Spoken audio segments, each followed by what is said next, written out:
We're live. Hello, salutations. What do you do? It's not the gamer, all father, Durag, getting no vibes like scrap. Let's get it. Welcome to the Aftershow Podcast. It is 8 p.m. on a Friday, so you already know the vibes. We got Jay Shockblast, and no, that is not Casual Avenger. We have a special guest joining us on the panel. You may have recognized her from Star Trek Picard, or perhaps as Hammerhead and Doom Patrol. Stephanie Czajkowski, what's up?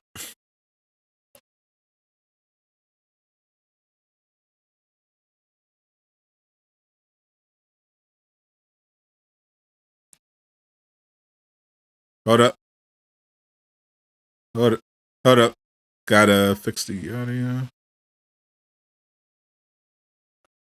She's muted. Uh-oh. I think we're muted. I was not muted. Everyone else is muted. So we'll try this again. I really enjoyed you as Hammerhead on Doom Patrol. We were muted, so we're doing it over. Okay. They heard me, but they didn't hear the Discord. So they know you are Stephanie Czajkowski. That is Jay Moneybags. And Casual will pop in at some point. Yes. And thank you, Jay. I also concur. I like the character of Hammerhead as well, because I personally like anyone who just drops a lot of F-bombs and beats people up. Like, it's kind of, I'm all for that. I am all for that as well. Doom Patrol is really such a hidden gem, and I feel like because it was on HBO Max, not enough people got the exposure to it, but it's honestly one of the best things DC has done. And like the characters were so unique, and I loved like Crazy Jane's whole alter ego thing, and the way that, because Hammerhead was like the badass of the group, right? Like you had like a whole episode, really, right? Yeah. Like when they introduced us, I enter, or the character enters like dragging someone by the hair. It's like, yeah. And then it's just like putting everybody in place, because Brendan Fraser, Cliff, had actually come into her brain. Like she was right. Jane on the surface was like kind of comatose, and he actually came into her brain, basically into the underground.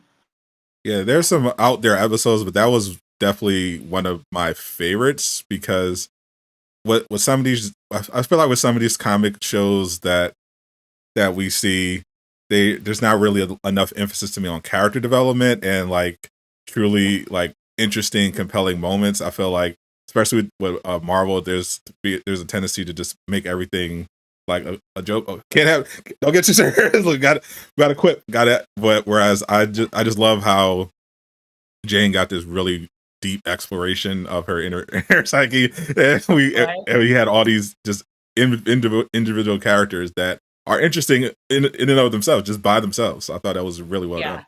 I think my favorite thing, I agree with you, Jay. Like, I feel like it's a hidden gem that as the years go on, people are going to discover it, and it's going to have this like renaissance. It's going to have, similar to Brendan Fraser, it's going to have like a renaissance, just because I feel like it was on DC Universe, and then it was on HBO Max, and then HBO kept changing hands. So like the amount of PR behind it was kind of like, you know what I mean? But yeah, it's such good writing. It's such good storytelling, and it deals with really heavy, timely issues in a way that doesn't feel like someone's standing on a soapbox trying to give you a lesson. And I think that's the thing that I love about it so much, is it threads that needle so deftly to be able to talk about like Danny on the street, to talk about like trans, non-binary. Like it gets into all that stuff without it being like, we're gonna talk about this. Yeah, exactly. And because that is, soapboxing, which I feel like people do. And I feel like, and I don't need to disparage Marvel at all, like I feel like there was a great monologue in Winter Soldier, like at the end, but I was like, you could have layered that in so much more subtly, and I feel like so many people would have taken so much more away from it. But I feel like a lot of times what writers feel like, or if, also writers get a lot of notes from networks. And so at the end of the day, it may be network deciding. It sometimes just it simplifies something that doesn't need to be. I feel like sometimes they end up underestimating their audience, and Doom Patrol did not do that. Doom Patrol doesn't assume you're stupid. It assumes you're coming along for the ride, or if it's not for you, you're out by the farting donkey. Like, that's what I feel like. Like, if it's not for you, farting donkey is going to be like, Yeah. and then you're not going to come back in, you know? Yeah, that's why I'm looking forward to more from the James Gunn DCU. Like, some people were looking at some of the titles like the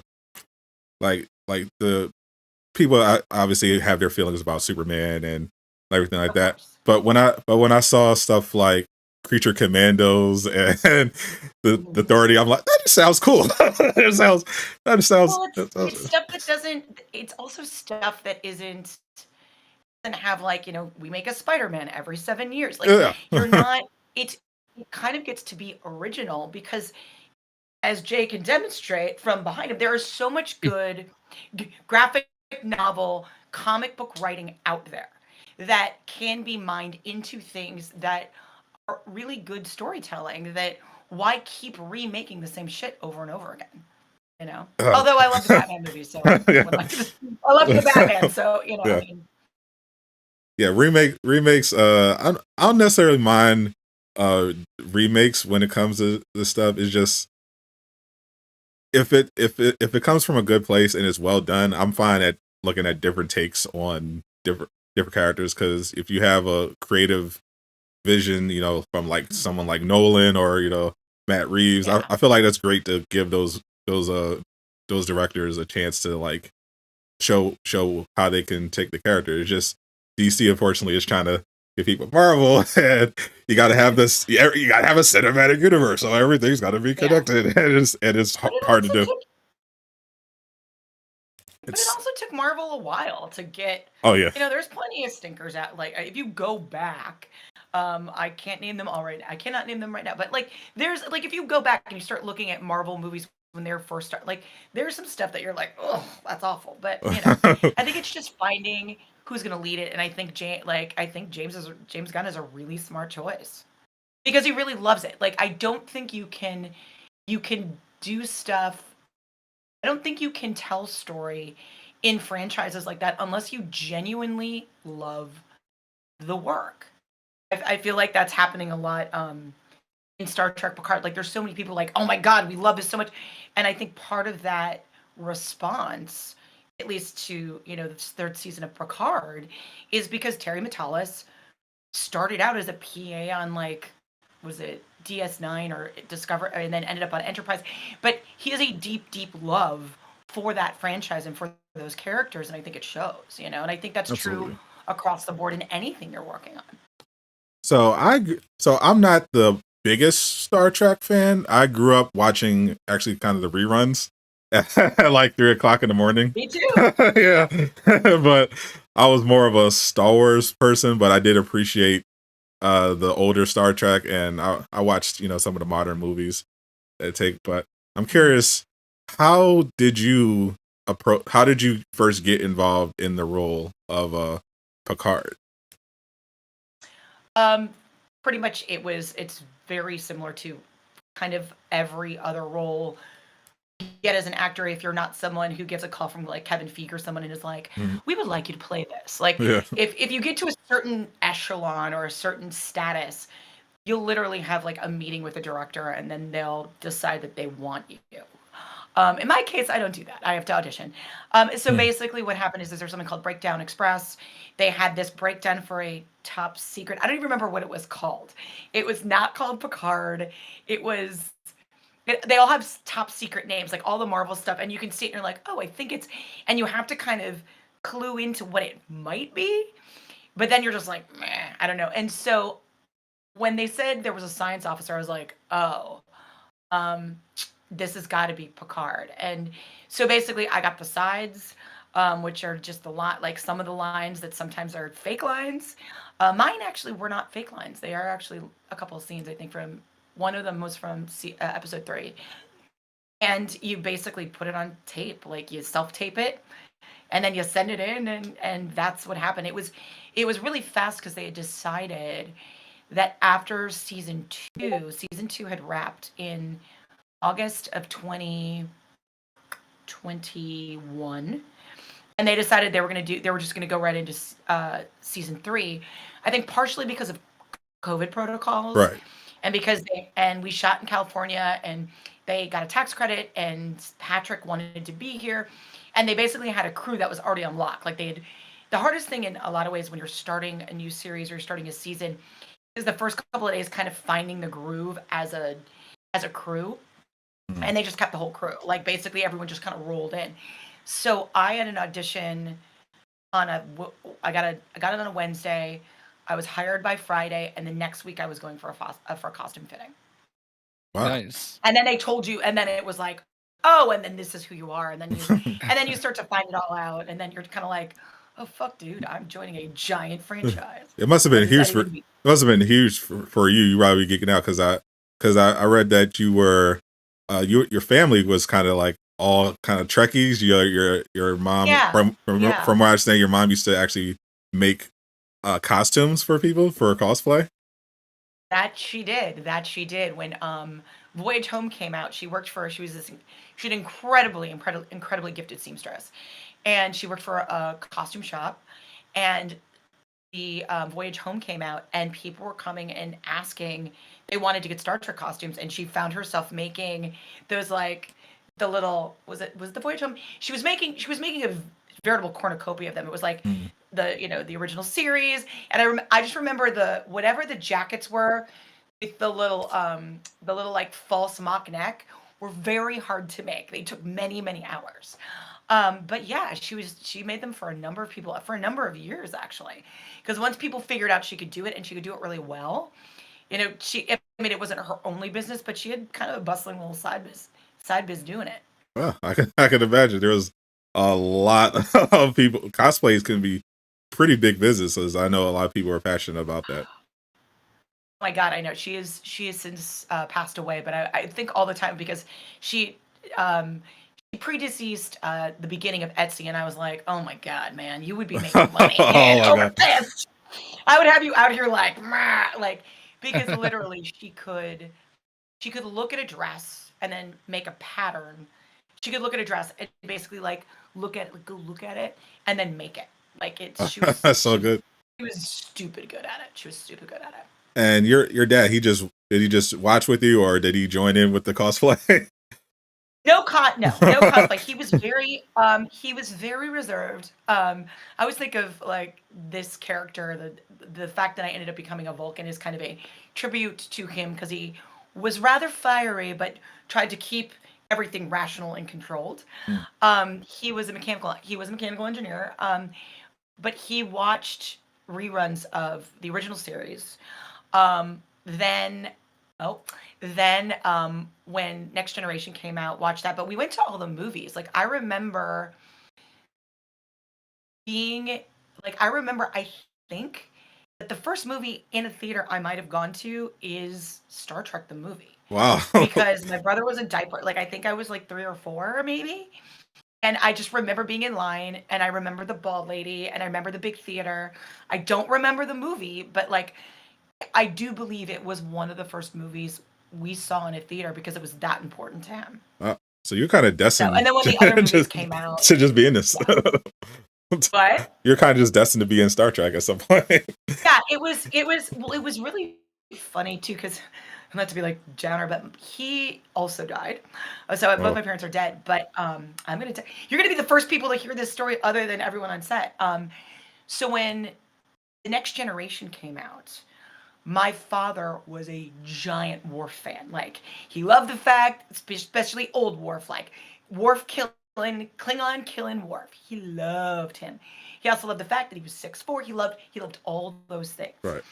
So in 2015, I was selling stuff on eBay in the way that lots of people are apparently doing now. But I was, flipping stuff from thrift shops. And there is a Goodwill. There's a Goodwill outlet where you can buy stuff by the pound. So we went there, and he came to visit for his birthday because he had just moved to Vegas. He had retired and moved to Vegas, and I brought him there. And we're going through, and it's basically big bins of kind of gross clothes, but you go through, and literally it's like a box, so why not? And he finds this Emporio Armani linen tan jacket that's like his size. And he puts it on, and it fits him perfectly, and it's got like a stain on the wrist. And I was like, Dad, just buy it. Because, I mean, we're talking about a guy from the Midwest Right. whose wardrobe is basically jorts. He's got a lot of jorts. He's got a lot of, he's got a lot of button-down Hawaiian shirts with flames on them. But that's kind of it. Like, that's kind of his milieu or his fashion sense, as it were. So, he buys this jacket. We bring it home. He puts it on. And in the inner pocket is a piece of paper that is an audition call. It's an audition appointment. And before, well, even during the internet, like if you're going somewhere when we right now are not meeting in person, you would print out the information of where you're going. Right. At the top of the audition appointment, it says Michael Dorne. It's Michael Dorne's jacket. Crazy. So my father flips the fuck out because he loves Worf so much. We take it, we get the stain out. That motherfucker wore that jacket to everything. He was like on Match.com, and he would wear this jacket. And he'd go on these dates, and he'd be like, "Do you know Michael Dorne? Star Trek, this was his jacket." And then finally, he it was my brother. My brother was turning 40. We had a surprise party for him. So it was Christmas. And it's like I'm from the Wisconsin in the suburbs of Chicago, and he'd been working in Chicago, so we went back to Chicago. And he rolls in, and I see him at this bar because we're all like, he's come from his ex-firm's Christmas party, and it's like 15 degrees out, and he is wearing the Worf jacket. He wore it everywhere. We literally were just like, had he decided that he wanted to be buried in a cask, it would have been the thing we buried him in. Oh. We still have it. We got the stain out. So I got the opportunity finally because I kept missing Michael on set. And so, like, I told all the makeup people, like, but I kept missing him. We just kept not being there around when he was on the bridge. I wasn't there for, like, apparently Tavine was on break. I have no idea. So at the premiere, I got to go up to him afterwards, after, like, I went to talk to him. I'm like, you don't know me, blah, blah. And he's like, let me tell you. And I've truncated the story a little bit, thank God. I was like, so my dad, blah, blah, blah, blah. And I show him the picture that I have of him in the jacket. Michael's like, I remember that jacket. That's a good jacket. He's like, I was a bigger guy then. And like, so it was this weird. So in addition to like watching it on my dad's lap, it was just like this super weird full circle moment to walk on that set and then also be with those people. That sounds absolutely incredible. Yeah, that's Thank you for cool letting story. me share that. No, thank you. And I'll tell you, therapeutic a little bit. Today is actually the 5-year anniversary of my father passing away. I'm sorry. No, I don't mean to bring anybody down, but like no. being like, and we've all lost parents here, and like being able to talk about like our great memories is definitely something that's powerful. You know what I mean? And another role that you've had that we were talking about before was you were recently China on Young Rock. And that was actually, WWE is something that my dad and I would watch together all the time. And he loved that era of the WWE and everything. And so I mean, that's a very different role from Hammerhead and, on Picard. So like, what was it like working? I mean, I know is there a chance you're going to be on other episodes? Because I don't follow the way that show works as much, but are you like China moving forward, or was that just for the one episode? Because it was a recent episode. I don't know. I'm finger crossing because I would love to go back because that crew and that cast made me. I was only there for one day for one episode, but I literally felt enmeshed immediately, like family, like all the dudes who are playing the wrestlers. Like it was a magical little week for me. I really, really just had the best time. It'll depend if they get picked up for a 4th season. So they've finished the run, and now NBC and Peacock have to decide if they're going to renew it. So if they renew it, there might be a chance because his timeline seems to jump back and forth a little bit. Right. I don't know. But it depends on what the timeline wants to be. You know what I mean? So if they jump back because, you know, historically in my research, they had like he and China had that little like because he and Oh yeah, Triple H were, you know, Nemesis or whatever, yeah, Nemesis. Nemesis. yeah. And then there's a story also about Nemesis. There's a story also about how Rock, one of I'm trying to think who like his sidekick, he like had his sidekick kiss China and then be like, "You're a woman, you need to," like there was this big, which you know everything is always about like what did The Rock learn. So I'm wondering if that will come. I don't know. Like for me, I'd be like, I'd love to do that. I'd love to just like be able to do something besides like you know a low blow. Um, um, but yeah, it was you know it's funny because I find that as I start playing characters, there's similarities to them. Like, you know, Hammerhead has all of this anger and doesn't know what to do with it. And so she just, you know, she's Jane's version of just like taking it out on everybody. And, you know, Tavine, if we go back into the history of Vulcans, which I'm a big nerd, so I'm like, Surak and the light of enlightenment, you know, the age of enlightenment and how they were such a angry species because, you know, they are very thinly based on the human race that they almost destroyed each other. And so basically it's like this whole idea of Buddhism almost. So you've got this other character who, if you look at the tenets of that, feels things very deeply, but also is trying to learn how to be rational about them. And, you know, in China, I feel like because she was so physically imposing at a Yeah. time where femininity was only viewed as through like a very narrow lens in looking at her not necessarily as the person as her persona as China and how she took people down but looking at her at Joni as a person I found it really interesting because there was such a softness and if you talk to two of the guys who work on Young Rock were our choreographers Chabo and Marty knew her and they were like she was so sweet she was so nice and when you hear her talk she kind of has this her voice is a little high and it's a little like vocal fry it's almost as if she pitches it up to counterbalance someone's impression of her and so it's like there's this weird hiding in this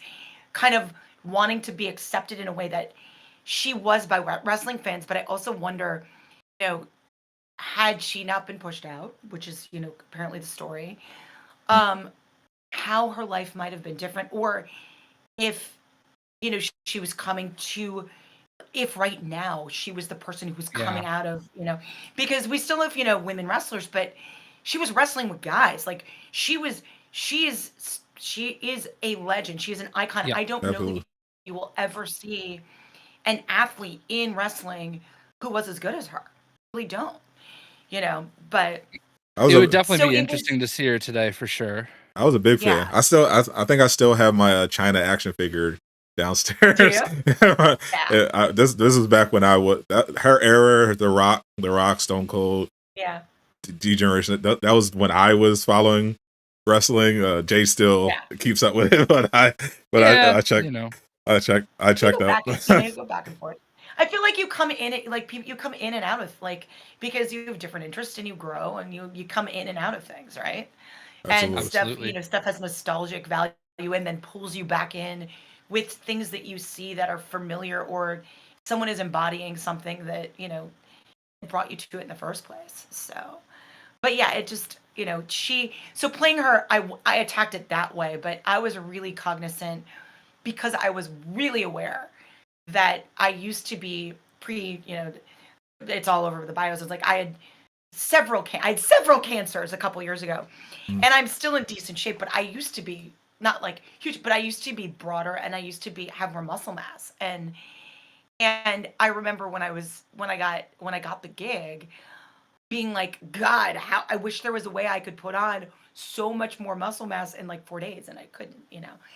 So it was very much about trying to and the same thing is true when I was playing it being on Star Trek is knowing how beloved she was and knowing knowing that she has such influence and such resonance for so many people, I set out to make sure to try to do her justice, to set out to portray her with as much love as the people who truly love her. And I think I did a decent job. Like, I'm pretty proud of how it turned out. Absolutely. So. And also the makeup and hair team was off the chain because, like the wig and the makeup, like that was like, I was like, all the self-tanning, my poor makeup artist, like painting my body down in the trailer every day. I was like, oh. I like this. I feel like you bring this kind of strength and optimism to every role that you play, and you can kind of see it in just who you are, just in this interview, and it's amazing just looking at your backstory, because I mean, some people getting diagnosed with one form of cancer, let alone 3, that could destroy a person, but you're still here, you're fighting, you're smiling, you even turned it into a podcast. And that's crazy. I mean, it was totally that thing. I mean, it was totally that thing of, I had mentioned my dad had died, and it was, we go through these things as humans where you're just like, you just get like punched in the gut, and you just kind of walk around feeling like an open wound. And that's just, you just feel like everything is going to, everything is going to affect you, because so often we're trained to walk around because the world is a hard place where you don't want to, you don't want to show how you feel, or you save face and you do all those things. And, for me, when I got diagnosed, my father had died, my uncle like, it was this onslaught of death. And I was just like, what the fuck? And I was like, and I was kind of like, well, I don't have the bandwidth to hide it. Like, I didn't have the energy to try and pretend like it was okay. And at least at the time, because I think I was still just kind of reeling, I was just like, okay, well, this is life. And clearly this is not what I thought would happen. Right. So I guess I'm just going to enjoy, or, take it step by step. And, and out of that, it's weird, because it's been a weird spoil of riches. Like, right before I went in, I booked, talk about Star Wars. Like, I was a big Star Wars kid too, like, lightsabers. And not that I don't love my Star Trek Picard. I think you can like them both. Of course. Yeah. I worked on Call of the Wild with Harrison Ford. Like, amazing. I was like, I play the postmaster. It's not like a big deal, but I was like, oh, this may be the last job I have.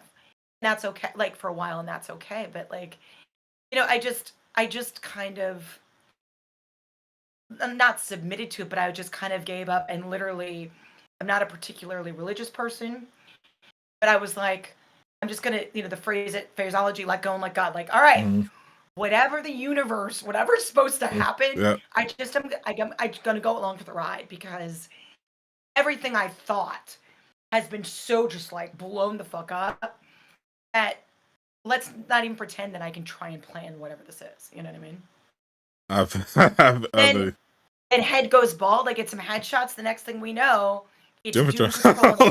There you go. It's like it's literally, I feel like it's the big scales of balance. Like, got a bunch of cancers, so we're gonna just balance it out by giving you all these great jobs. Like, hey, just make your superhero. There you go. Right. And it is truly a great story. And your podcast is called Chemo Skinny, and apparently I hear you're turning into a movie. Okay, well, yeah, it is a script. We have it is a movie. It is a script. It is I'm like, I'm like, it's a script.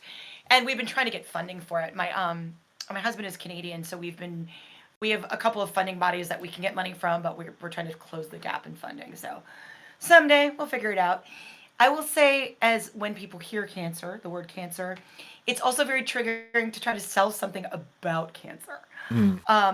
Partially because as our podcast was, like, we became very, and this is, I think also, asterisk, I was incredibly fortunate because I had really good union health insurance. We caught the we caught the cancers pretty early. I do not have children. Both of my parents are dead, and I don't want to say thank God, but the idea of having to put them through that makes me go, ugh. So it was kind of like a mixed blessing a little bit. Mm. So our experience of it was incredibly privileged, and which I think it's easier to be like, oh, I'm struggling. Like when you're not freaking the fuck out because you're like, oh God, I can't pay the bills. Like I got cancer and then I got all these jobs, but I had good copays, etc. But what we did find is that no one ever talks about how it changes a relationship. Mm. Like no one ever talks about how big things impact, because we think like, again, I'll bring up like death. We think we're just supposed to get over it and go on as if nothing happened. We're like, for 2 years we're locked in our houses. It's like, oh, we're going to pretend it didn't happen. No, things happen, and you have to, I think, not necessarily dwell in them, but you have to have grace enough to acknowledge them, because otherwise you'll kind of wind up making the same mistakes. And in this instance, like for us, it was, we had gone through cancer, suddenly COVID hit, and we could actually sit down and be like, what the fuck just happened? Mm-hmm. And then in a podcast form, because everybody was making podcasts, and we had microphones. So, but basically we just talk about like mostly my breast cancer diagnosis, because it's more common, about like what I went through step by step, what he had to experience as the person who can't do anything about it, but also like what happened, how we felt about it, and what we wish we would have known now that we're 18 months out, can't talk 18 months now that it's basically about 16 to 18 months after the last like radiation session or whatever. Because the thing that people don't talk about is like, you ring the bell and it's supposed to be done, and it's not. Like it's kind of like any big event. Like there's that weird, you get kind of depressed because you're like, okay, now what? Yeah. Because you're so used to fighting that you don't know what to do after. Like, you know what I mean? So yeah, it tries to, the podcast does that. And then the movie, the story is about this couple who's doing that to try and make it less about the cancer itself. And whether, because what ends up happening, I think, with any disease is it becomes the disease. It's, you're sick, you're dying, like this is it. Like it's all about, if people are dying or living, it's not about their quality of life and their relationships, because now they're just this thing as opposed to a human being. Absolutely. Yeah, I was gonna say, my wife also went through it with her thyroid, and it's definitely, I wasn't with her when she was going through it, so it's interesting to hear your perspective on what your husband went through, because I don't know how I would have handled it, but like, we've been together 7 years now, and knowing that it's something she's careful about and has to pay attention to is still something that is always on your mind. You know what I mean? So those, I thought that was honestly like a really good story. I appreciate you sharing that with us. You're welcome. Yeah, it's just a weird thing. I think it's that show, A Million Little Things. There was a quote that was like, once you've had it, there's never life without cancer, because you're always kind of like, is it coming? Like, and part of it is I think I feel like the more we normalize talking about shit that's uncomfortable, whether it be mental health, cancer, etc., the less people are going to be scared about it, because it's something that you can have conversations about. And I feel like I think that just goes for everything, which is weird because we're not great at having hard conversations, which is why comic books and graphic novels and superhero movies are so important. Absolutely. Because you can have those conversations without having those conversations, Yeah, and it can also do a couple things. Like you can just escape into it, and if you just need some mindless fun, just to take her, when I first lost my mom last year, the first few days was just like kind of a depression spiral, and then I just was like, I need some escape. So I just, watch some superhero stuff, watched a bunch of anime, and just like, it just kind of escaped into it, and that can be really therapeutic for people. So whenever people talk down on comics and superhero stuff, I just roll my eyes, because it's so much more than people really.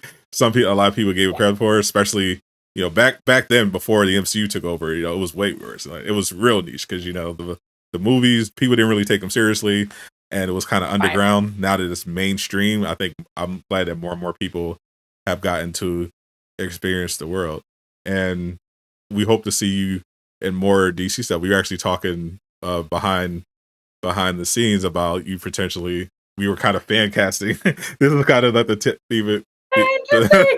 We're kind of the theme of today's show, just fan casting the DCU going forward. And I was looking through, and I noticed that you were on an episode of Supergirl as well, and in addition to Doom Patrol. So I've watched everything on the CW superhero wise, but since there seems to be a DC connection, we were just thinking of different things you can do, and we're putting this out. We'll put this out there officially. Jay likes her for a live wire and Killer Frost. I think, which I would get behind both of these. I'm like, yes, please. Yes, please. Yeah, I'm putting her up for a role in Themyscira, the upcoming Wonder Woman origin story on HBO Max. I knew there was a reason that I had that itch where I've been like, I want to start fighting with a stick. I think that's what it is. It's like the universe being like, this thing. Yeah. Now I want to be conscious of time. I know you had a certain amount of time. I don't know how much time we have left with you. We are good. I'm good. Listen, I just got a text from someone. They're running late, so I can stay until the hour, if that's okay with you guys. Yeah, absolutely. I did not want, we could talk forever. Yeah. So I was just more concerned. I didn't want you to be sitting there like, geez, wrap it up. I gotta go. No, it's totally fine. I don't want to drag this all down. No, we're having a great time, and we just appreciate you being here with us. This is awesome. Now, we were talking about fan casting. What about fan casting yourself? What would be, I know this is a cliche question, but this is what we're doing. So what would be your dream role? I have, so years ago, I'm taking it outside DC. I'm wandering into Star Wars. I had the opportunity in 2016 to be the face and do most of the acting and do all the flipping of Senya Tyrell from Knights of the Eternal Throne, the game. They did this whole 30-minute trailer movie before it. And I was like, if they ever make this into a live action, I want to play her. That's the thing that I'm like, I like to play her. Cool. Nice. What was the rights to that? Imagine Lucasfilm. I think it's a Lucasfilm because it's an offshoot of it's all about Jedis. I think I don't know if it's a prequel. I'm not sure if it's a prequel. I think it might be though. To Star Wars and stuff, because it's all about Jedis and Jedi training centers and stuff like that. So and one girl who goes bad. I could definitely say that on Disney Plus. So they're trying to get as much Star Wars stuff out there as possible. Yeah, but on the Star Wars angle of that, I'm like, DC. It's interesting. When Wonder Woman came out, I was like, I just want to. Yeah, I would love to be in Amazon, but I would love to be in Amazon. But I'm also like, who else are we missing from the Suicide Squad? Can I be? Is there another Suicide Squad? Killer Frost. I'm not aware Killer Frost was a Suicide Squad. I had dreams, but they were dashed by Doom Patrol ending. Because you could do anything in that at some point somehow the personas would become not corporeal but could interact with the main character somehow, almost like they're in the mist in the real world. I thought that would be kind of fun, but so. Ooh. But yeah, I would say that dream casting. I mean, I've also kind of just learned that, again, as I said, the stuff that seems to be not falling in my lap, but feels very hand glove, meaning like I'm like, oh yeah, this feels right, seems to be the right thing that's supposed to be the thing. So I'm. Oh, do we freeze? I think she froze a little bit. Might be a delay. Is that me? Yeah, I think you froze. You you're froze. back. You froze. Like, you're back. Suddenly I was like, oh, is you're that boring? You're back. Anyway, I was like, if it's boring, I'll stop talking. I think it could be my. You're back now. It's been raining in Los Angeles, so it's makes everything all wonky. Sorry about that. Does it rain there often? Because I feel like it doesn't. It does not, and it's been raining a lot. Although people who've lived here for their entire lives are like, oh no, it always used to do this. Okay. It's more a case of like, you guys are from cities that have actual weather. Yeah. And so when it rains here, people go they go crazy because and for a good reason, because I'm from the Midwest. I'm from outside of Chicago in southern Wisconsin, and when it rains here, what happens is because it hasn't rained in a while, all of the oil and sediment rises to the top, so it's like an oil slick. It's almost like black ice a little bit. But then when it works its way off, then it's not a big deal. But we don't get that much weather. So go ahead. So. My LA story. I was out in LA for Mortal Kombat. They did a big reveal event, and I purposely flew in like the earliest flight I could, so that day before the event I could like see a little bit of LA. And I went down to the walk where all the stars Hollywood and everything. Walk of Fame, yeah. Yeah. So, but like it was raining, and it was raining like pretty bad, and everybody's like, it never rains here, and I was not prepared. I went down wearing sandals, get out of my Uber, and immediately wipe out on someone's star, because those things are really slippery. They don't tell you that. Yes. And if it's raining, wiped out. So that's my LA story. And the rain. God, do you know who tripped you up? I really, it would be so great. It was probably somebody big, because it was literally right in front of the Chinese theater. So whoever is right in front of there, that's who it was. Yeah. There's like a store right next to it that had like a bunch of like a big fake Elvis in the front, and like all sorts of like Hollywood trinkets and stuff. Yep. It was like basically right there. So I don't remember who it was though. I have regrets now that I didn't pay attention, because then I could like cast a curse on him or something. Exactly. Well, it'd be funny. Like, it'd be so funny if it was like somebody who like originally played the Joker tricked you or something. Seriously. Yeah. Yeah, but like when you mentioned that it was raining in LA, it's just what popped in my head, and it's kind of a funny story, and I'm fine with a little bit of self-depreciation. You know what I mean? We're fine with it as well. Yeah. Little fall. There are two. The first time my brothers came out, there are two wax museums. There's like the Hollywood Wax Museum, and then there was like Madame Tussauds. And the Hollywood Wax Museum, man, like we just went, and I remember I was standing there, and there was supposed to be a wax character, I think, of Tom Hanks, and we were just like, it doesn't look like it's pretty bad. It's hysterical. It's so bad though. It's so hysterical. Some of them look really creepy. Just look really creepy. They're just super creepy. I mean, no offense to the artist who created those, but I've only seen two. When I was at New York Comic Con this last year, they were unveiling Black Panther and Loki at the Marvel booth, and obviously Black Panther was wearing a mask, so whatever. But Loki looked like Tom Hiddleston, like very much so. I actually know that. It was pretty legit, yeah. So I was told I was the first person to see it too, so it's just crazy. Oh, nice. I feel like with all the scanners and stuff, like the 3D scanners, like you should be able to get it. It's not like people like carving it anymore. Like you can run yourself through a scanner and like get really, really detailed. Because I mean that's how you make prosthetic masks and stuff for like for beheadings. A friend of mine, I worked on. That's a thing. That's actually a thing. Well, I mean, I don't know if you want to buy one, but I was working in Albuquerque on the series MacGruber. And there is a point, a friend of mine had his head cast because they cut his head off, because Ryan Phillippe cuts his head off. And he has like a picture of him, and it looked dead nuts like him. It's crazy. Oh yeah, Crazy. I never even considered that. Like, yeah, they actually, some people I assume would just do CGI, but some people actually just make an actual head, like a print. Yeah. Do a practical effect. It just depends. That's stuff like the amount of time I have such an appreciation for. Like I think of David Bautista. Bowie. I'm saying David's name wrong.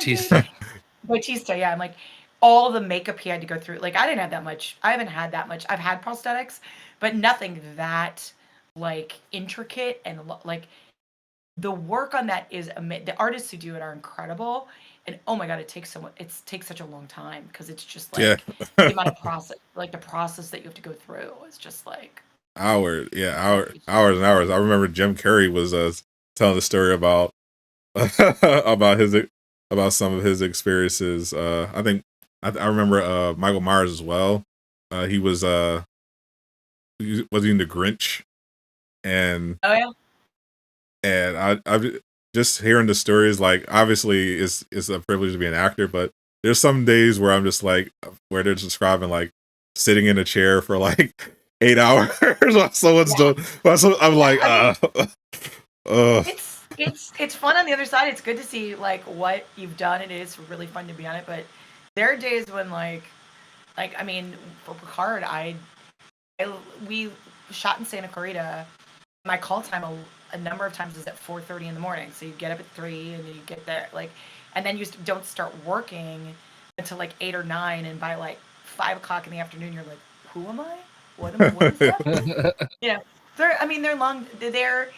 They're long days, you know, and especially on bigger like Marvel stuff, like especially when you're doing a fight scene or you're doing anything that has to do with guns, takes much if you have a very very good armorer, because everything like because protocol is to go through and check it, like it takes so long to do like 5 minutes of a scene if you're shooting a bunch of stuff, you know. Yeah, gotta be obviously. Gets hurt. Don't want an Alec Baldwin situation popping up. You don't want an Alec Baldwin. No, you do not. That's like, so no. They were reading that and I was like, how did that happen? Because I was in Albuquerque and on the MacGruber I was shooting, and I got hit with and you get hit with shells because they're blanks, but they still like it's semi-automatic. They're flying out, so you have to make sure you're not in, you know, the way of the spray. But they would not. No one would they would not let you touch a weapon until it was time. Like it was crazy. You had like fake ones. And then even with the fake ones, they're like, don't point the fake ones. Yeah, ever. Like it sounds like you just had good sets. That's generally good gun safety. Yeah, don't point at somebody ever unless you're intending to use it. Don't point at the ground. That's like that's how they teach you. What's you've been on a lot of sets. What would you say is the most fun you've had on a set?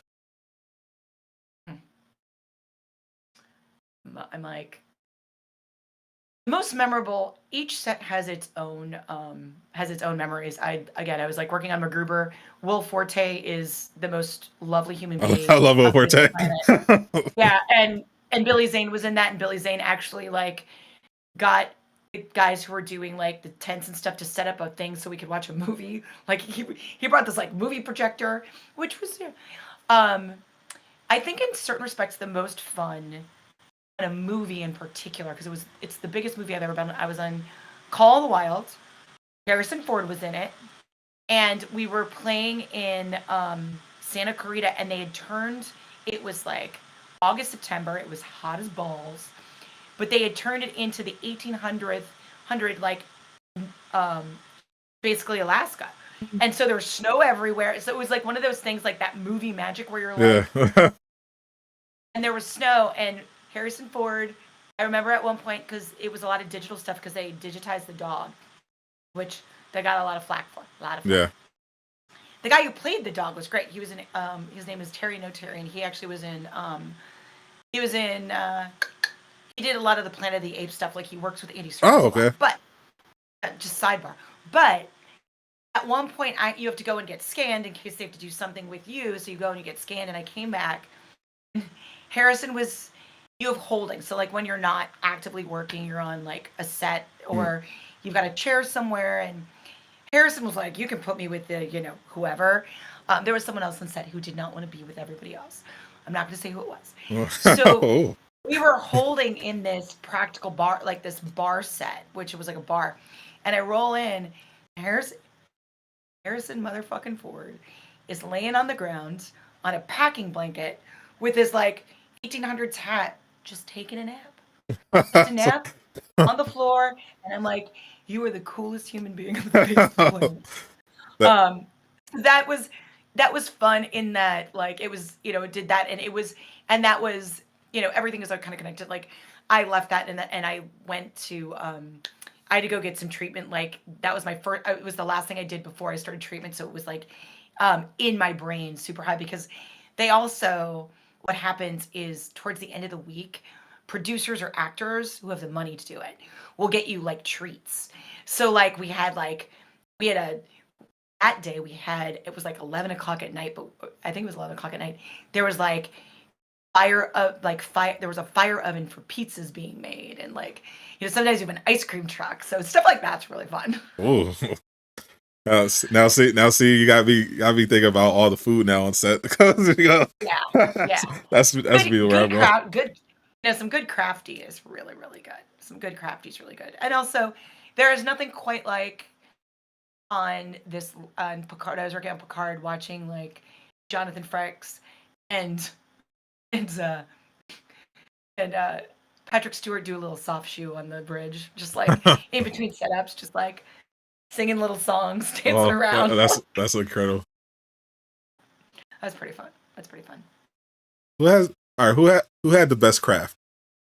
Now I'm curious. Oh, I think Picard had the best craft. Ooh.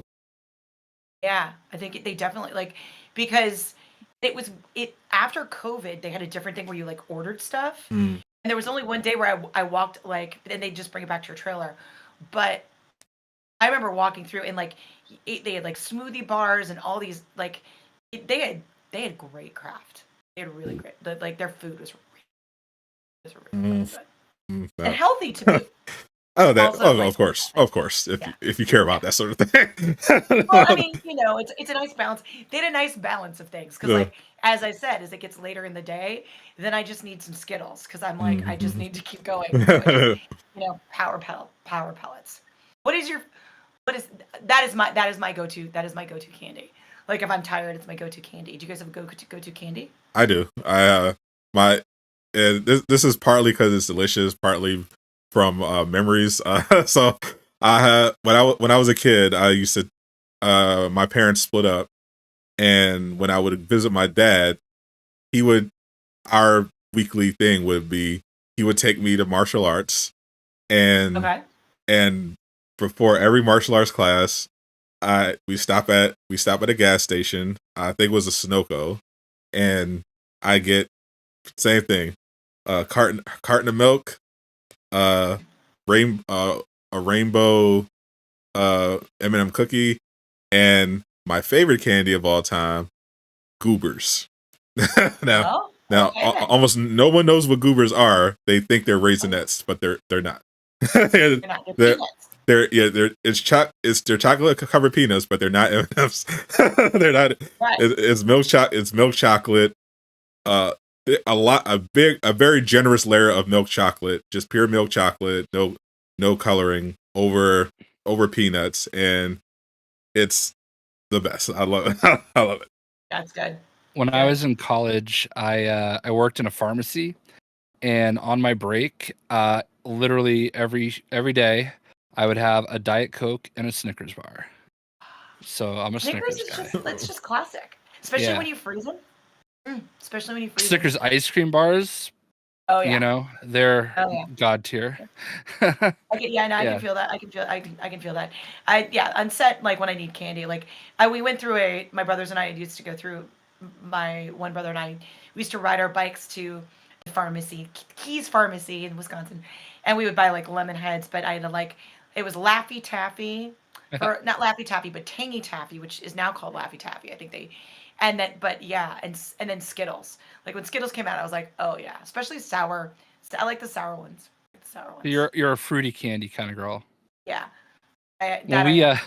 When we get Halloween candy, I never think of it like this, but my wife, since we've been married, she's introduced me to the fact that we have to diversify our candy. I would just grab a bag that had like Skittle or like Snickers and Milky Way and that stuff. Yeah. She would also have to make sure we get like one that had Skittles and Nerds and fruity candy, because not everybody likes chocolate. You have to have a selection of chocolate and fruity candy. That's like her rule. That's really kind of her. Do you guys do full size? No, to be honest though, we literally get one trick-or-treater and it's our neighbors. So, you know, this year I just did Pokemon cards. You did what? Pokemon cards. They had like a special set they put out that had like 3 cards in each pack. So we just gave them Pokemon cards. Yeah. And no one trick-or-treats here either. Like, well, I'm in an apartment building, but I'm like apartment building, you would think like, get it done, yo. Just like 60, like how easy would that be? But no, right. No one does here either. Yeah, same. Yeah, it's weird. Yeah, my neighborhood used to, when I first moved here, I used to go trick-or-treating all the time. And then I kind of, instead of going trick-or-treating as I got older, you know, I started going to college parties instead. And then I kind of just got out of it. But now it seems like no one really does it around here either.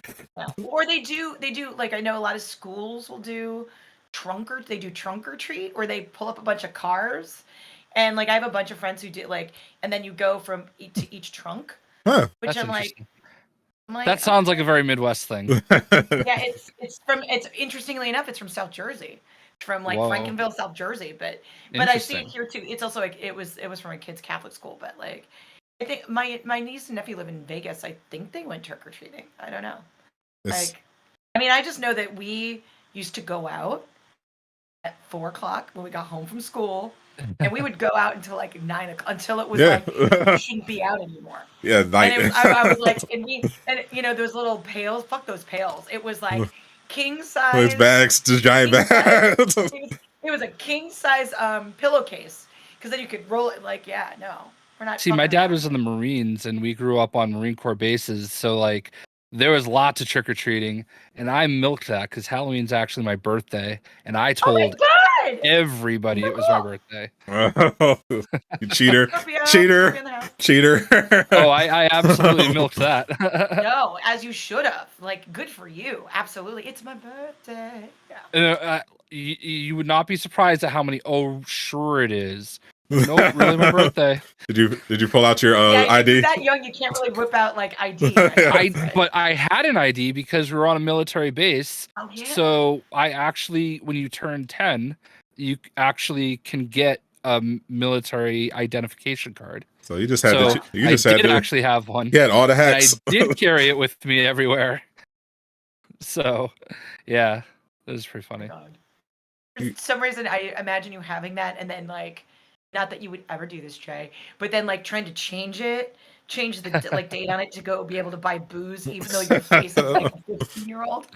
Yeah, I don't know if that would have really worked out for me, but I did get in trouble once for going to school. I went out the main gate because like the school was right at the gate, but there was like a special one that you would go through. But I went out the main gate on my bike and went down. And then when I came back, I went through the main gate. And because I had to show my ID card to get on the base, they called my dad. And he was not happy. Oh, wow. So. Jay's a rebel. Yeah. Well, it was like one of those things where I just gotten it. So I'm like, oh, I can go in and out of the base now. So I had to like nope, sorry, kid, no. I had to test it. And he's like, yeah, don't ever do that again. Oh, wow. Oh, wow. So. Did you get in trouble a lot as a kid, Stephanie? No, I didn't. Like, but also, I mean, they call it, what do they call it now? Free range parenting. Like, they just were like, go and do, like, we did shit that probably, you know, would be looked on poorly, but my parents weren't around for it. So it's, you know, so does it count? It's kind of like, if you're in the middle of the woods, you know, I mean, it was dumb stuff. I mean, it was mostly dumb stuff. Like, I was talking to my high school friends who I still Zoom with. Like once the pandemic happened, we started Zooming all the time because they live kind of all over the world, which is it's special. Like I have a friend, we'll do it on Sunday nights, and it's his Monday morning because he lives in Thailand, and he'll be like, "Hi." But like when we were in high school, when they were redoing one of the main streets because they were re-asphalting or whatever, we went on and we took laser tag things and we taped them to the cars and then hung out the top and tried to play laser tag in the cars. Like we did a lot of stuff like that. Like we were talking about how at one point like we were nerdy actors and we staged a kidnapping in the front of a jewel. Like, and part of me is like, they probably knew we were kids. It seemed pretty convincing, but at the same time, if it were now, it would be we would have definitely been arrested. We would have definitely been arrested, I think. Yeah, it was a different era when we were all younger. Different era. Yeah, and like there were no cell phone, like there's no cell phone pictures, there's no cell phone pictures, videos of. Thank God. The biggest thing I did is I have a street sign I still have it. There was a street in Naperville, Illinois, where I went to high school, in junior high and high school, called Honest Pleasure, and there was a sign. It started out as a different street. I can't remember what it was. But then there was a giant sign that said, "Begin Honest Pleasure," and then there was like "Drive," which you're like, come on, dude. Like, and there was a summer where we just went and stole street signs. Not stop signs, but street signs. Actual street signs. And so we stole that, and we brought it over, and my parents also had gotten a divorce, and it was pretty contentious. And I was home from college, and it was above my bed in this apartment I lived in with my mom. And the police came over because things. And the officer at the door, it was a straight shot to see my thing. And the door was open, and he was like, interesting. He's like, do you know that that's the most frequently stolen street sign in Naperville? And I was like, really? There's a street like that? I had no idea. I got that from the front. Close the door. That would probably be the most, like, that would probably be the most. I was on my at least that I could. I was on my best behavior as a kid. I think partially because I grew up in a pretty crowded house. Because my parents weren't together, so I lived with my mom, my grandma, my aunt, and two of my cousins. You wouldn't get away with shit, bro. The most I did one day, I just was feeling lippy, and I just talked back, and you get smacked. My mom brought out the belt. She whooped my ass. My grandma whooped my ass. My cousin whooped my ass. My aunt whooped my ass. And after that, I was a straight A student. Yes, ma'am. No. I was very much. If I was going to do something, it would be with my friends and far away from the house, because I was not trying to get anything traced back. I had to be careful in the neighborhood anyway, because there was a lot of gang activity. So we mainly just played basketball. We did a lot of make believe, because back then there was no internet, so we watched cartoons, and Power Rangers was big when I was a kid, so we would pretend to be Power Rangers. It was a good time. We actually went outside and did things until the sun went down. We didn't just sit in our rooms and play video games. My dad was a Marine. I was real good. Yeah, I can imagine. Well, I mean, based on the story with literally just I'm going to go outside the base. Yeah. It's actually really cool though, because my dad was an air traffic controller. So we lived in Cherry Point, North Carolina, and it's the biggest Marine Corps air base in the world. And they had the Harrier. I don't know if you're familiar. It's one of the ones that can land, vertically. So that is he didn't work in the tower. He worked in the radar room under the tower. But there were a lot of times he'd bring me into work, and I'd literally sit there and watch planes take off all day. Oh, that's so cool. Yeah, that's really cool. That's cool. My dad did. See, I didn't get to know my dad when he was doing military stuff. Before Dorne. He was in the military. He traveled to Korea. He was a martial artist, and I got to know when I was alive. He was he was working in corrections. So, but I knew about his past. So I know when some kids, depending on whose parent they is, they try to act up or try to get away with stuff. I never tried to get away with anything with my dad. I just knew reflexively, like, yeah, I'm not gonna like my mom. I felt like because I grew up in a house full of women, so I felt like I could probably get away with more, and I was of course proven wrong. But with my dad, they came down hard. But I'm like, I gotta say, like, I'm not promoting corporal punishment, but it worked. They were full on, and they were probably full on doing it to just be like, to keep you safe. Like, it sounds really like circuitous, but they were doing it to keep you safe. You know what I mean?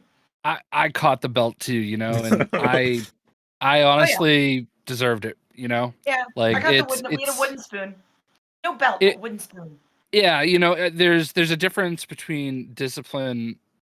We're going in a way different direction now. I always felt like there's a difference between discipline and abuse, and I never felt like it was abuse. You know what I mean? Yeah, absolutely. So I felt like every ass whooping I earned, and I felt like it was more like the bigger thing was like the threat of like you knew, like they only need to hit you get you one good time, and remember it. And then my dad didn't. I don't think my dad ever hit me. It was kind of just like an implication that I never was feeling like I'm willing to test this. not until I'm big. Well, it's just, I think it's a matter of if there are no consequences for your actions, then why not do it? Then you just do whatever the hell you want. My younger brother, and my parents were split up as I mentioned, and my younger brother, who is 9 years younger than me, who is now a police officer actually. Oh. He at one point when he was in high school, like, got caught for drinking beer at like under 8, like, and my dad was always like, man, like, and so his best friend has this story about how my brother grounded himself because he was just like, it seems like I should have gotten grounded for you finding a bag full of beer cans. So he grounded himself for like, I was just like, oh.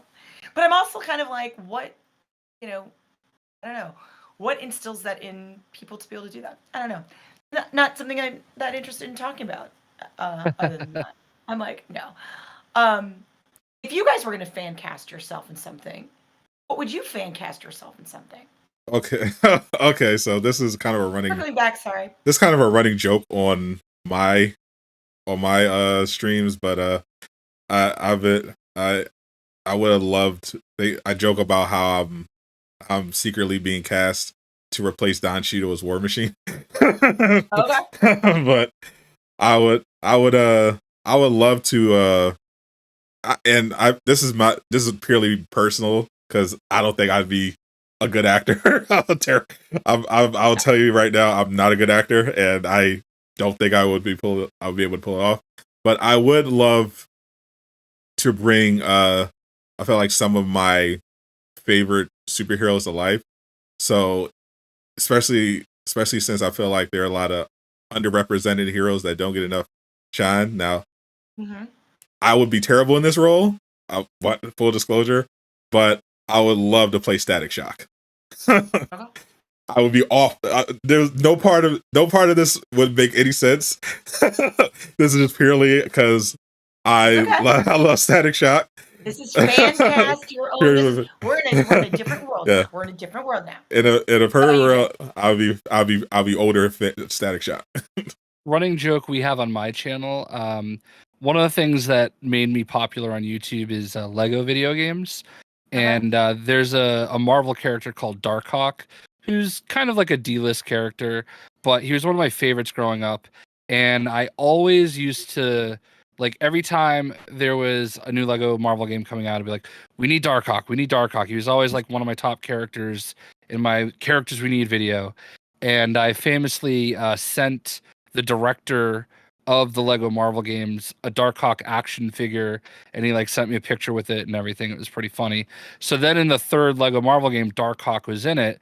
So I like to tell everybody that not only am I responsible for him being in the game, but I was also the voice of Darkhawk in the game because he doesn't actually have a voice. So that's kind of the running joke that we have for that. But I mean, I kind of feel like I would be a decent actor, you know, but not great, but decent. But I would actually more like to do like, you know, voice acting for some of like the Lego characters or you know, in a video game or something like that. But you know, if I had my choice of any character, I would love them to do a Knights of the Old Republic movie, which is a Star Wars game, and I would love to be Darth Revan. That would be my dream. Ooh. Because he wears a mask, See, so you know. Tyrell, she's part of that whole thing. Yeah. So yeah, the Old Republic, right?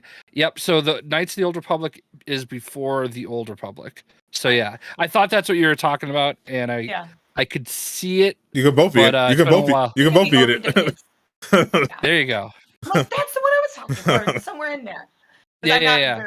I am not as familiar. I'm not as familiar with games. No, I thought that's what you meant, and I obviously wasn't going to correct you. You know what I mean? So it's totally fine. I mean, it's when it comes to that, it's totally fine. There's stuff that I'm like, what am I talking about? I've also been up since like 4:00 this morning, so it's it's been a long day. It's been a long day for me. I hear you, and we certainly appreciate your time too. So absolutely. Yeah, I don't mean it like that. I actually do need to go pretty soon, but I didn't mean it like that. I mean, just sometimes my brain farts like in a way. No, I understand. Like, I'm looking at the clock because like I'm like I don't want to make her late. I don't want to hold her up. So like it's just drinks with friends. It's fine. But yes, okay. I'm going to exont. It was so nice to hang out with you guys. Thank you so much for having me. Thank you. This was honestly awesome. Yeah, I really had a good time. I hope our paths cross again. Yeah, for sure. In real life. Absolutely. I appreciate Stephanie for hanging out with us. Links are in the description as well as in the chat if you want to get to know her work some more. She's on the final season right now of Star Trek Picard, which I encourage you to check out if you haven't already. I believe there's 3 seasons. You'll have to catch up. Yeah. And although it seems to be that people think that they can kind of just like jump into the third one, but I say watch them all because why not? Yeah, just enjoy it. She's also, of course, got a podcast with her husband, Chemo Skinny, which we're hoping will be a movie. Fingers crossed. Fingers crossed. If you haven't checked it out, definitely watch Doom Patrol because it's a great show and she's great in it. We look forward to seeing Stephanie hopefully in a future Star Wars and DC and Marvel, just all the projects. We want all the things. Let's just do all the things. Yeah. Just all of the things. So Stephanie, appreciate your time and hope you have a great evening with your friends. Drink responsibly. I will. I promise. I'm walking, so it's good. Oh, perfect. I'm walking. Oh, perfect. Thank you so much, guys. I really appreciate it. And dude, if you're in town, DM me or whatever, and let's go find the thing that you slipped on. You know what's gonna happen, Jay. You're gonna get randomly out of nowhere. You're gonna get a video from me being like, "Jay, is this the one? Is this the store?" Why should be like Adam Sandler or something?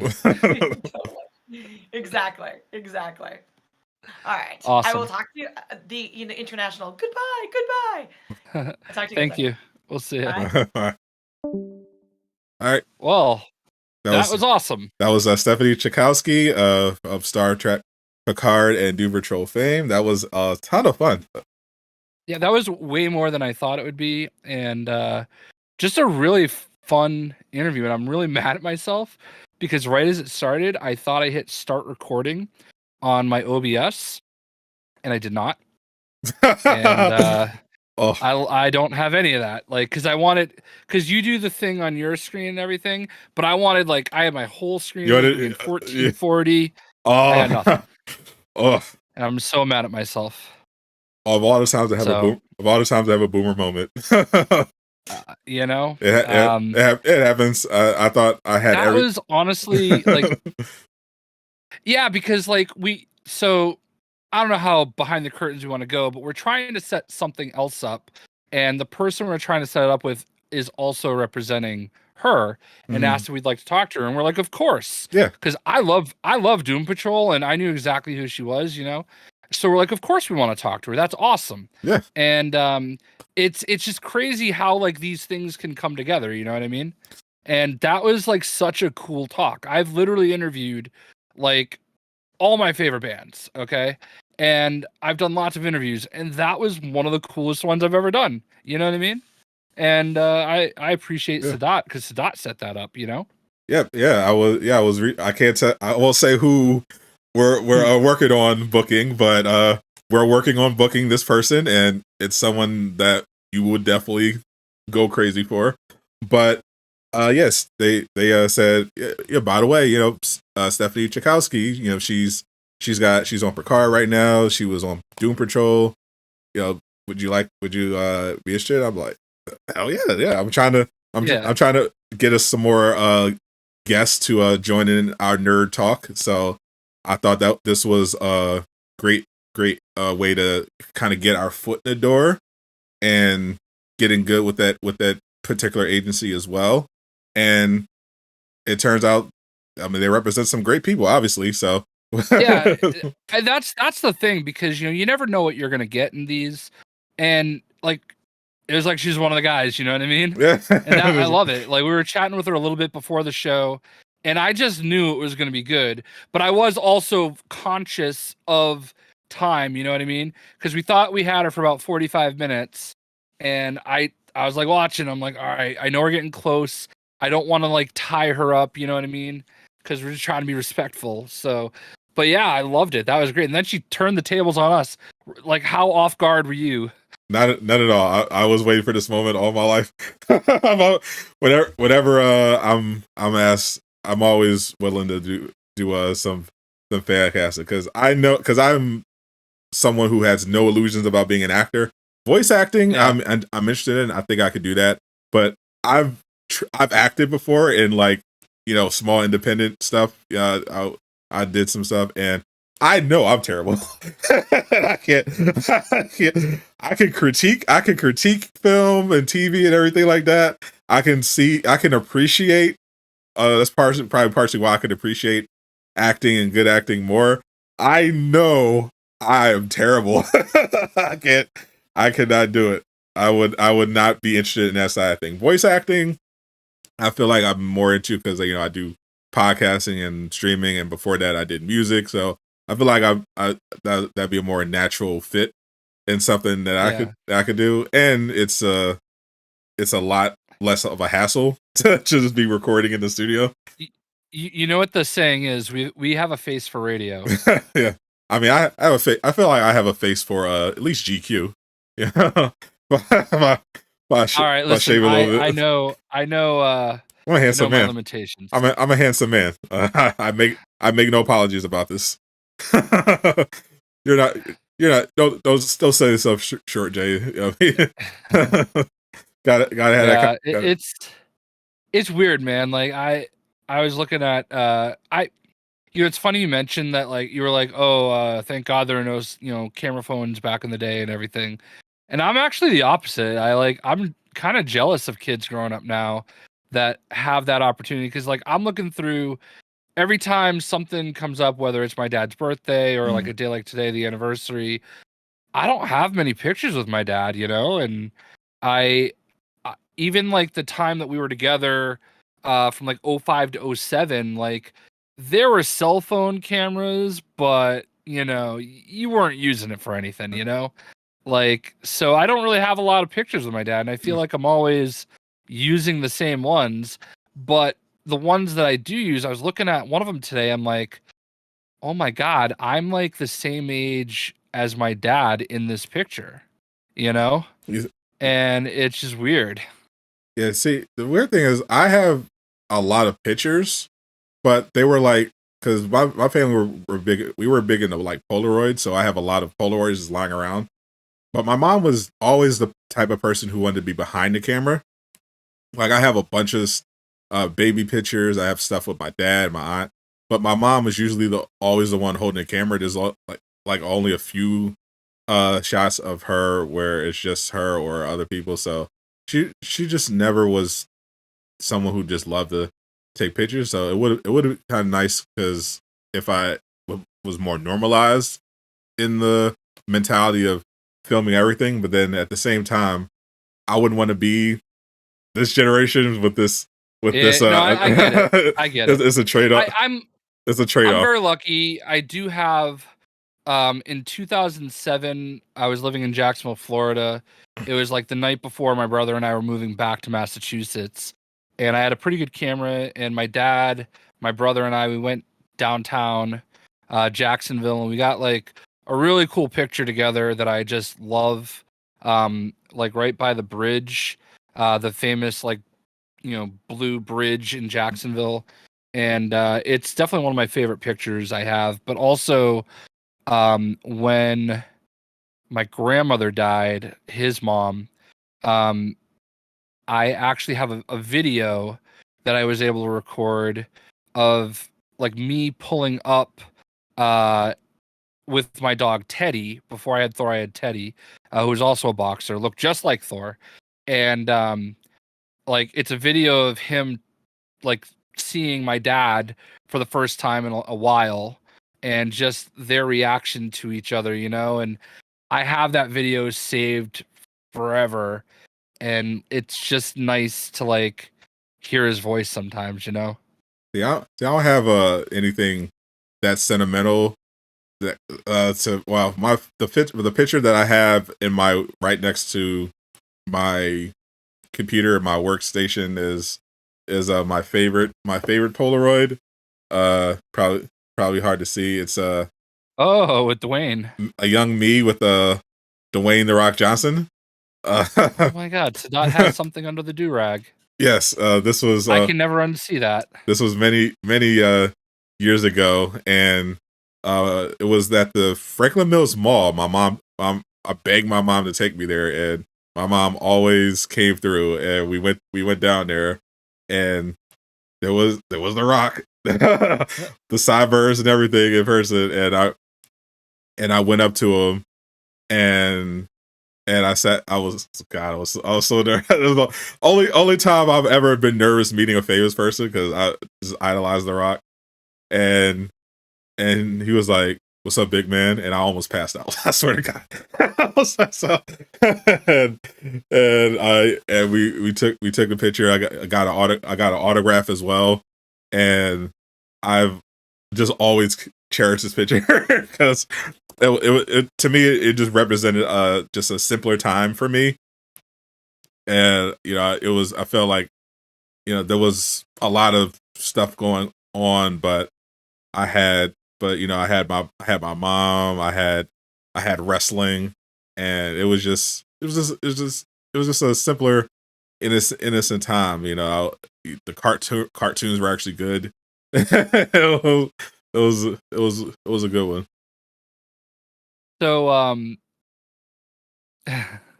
while we were having a good time, I don't know if this is a weird transition, but every once in a while I like to look on Twitter. Miller Ross is back on Twitter, and oh boy, is he back with a vengeance. Oh yeah, I saw that before we went live. I saw he I don't think you're in the round table anymore.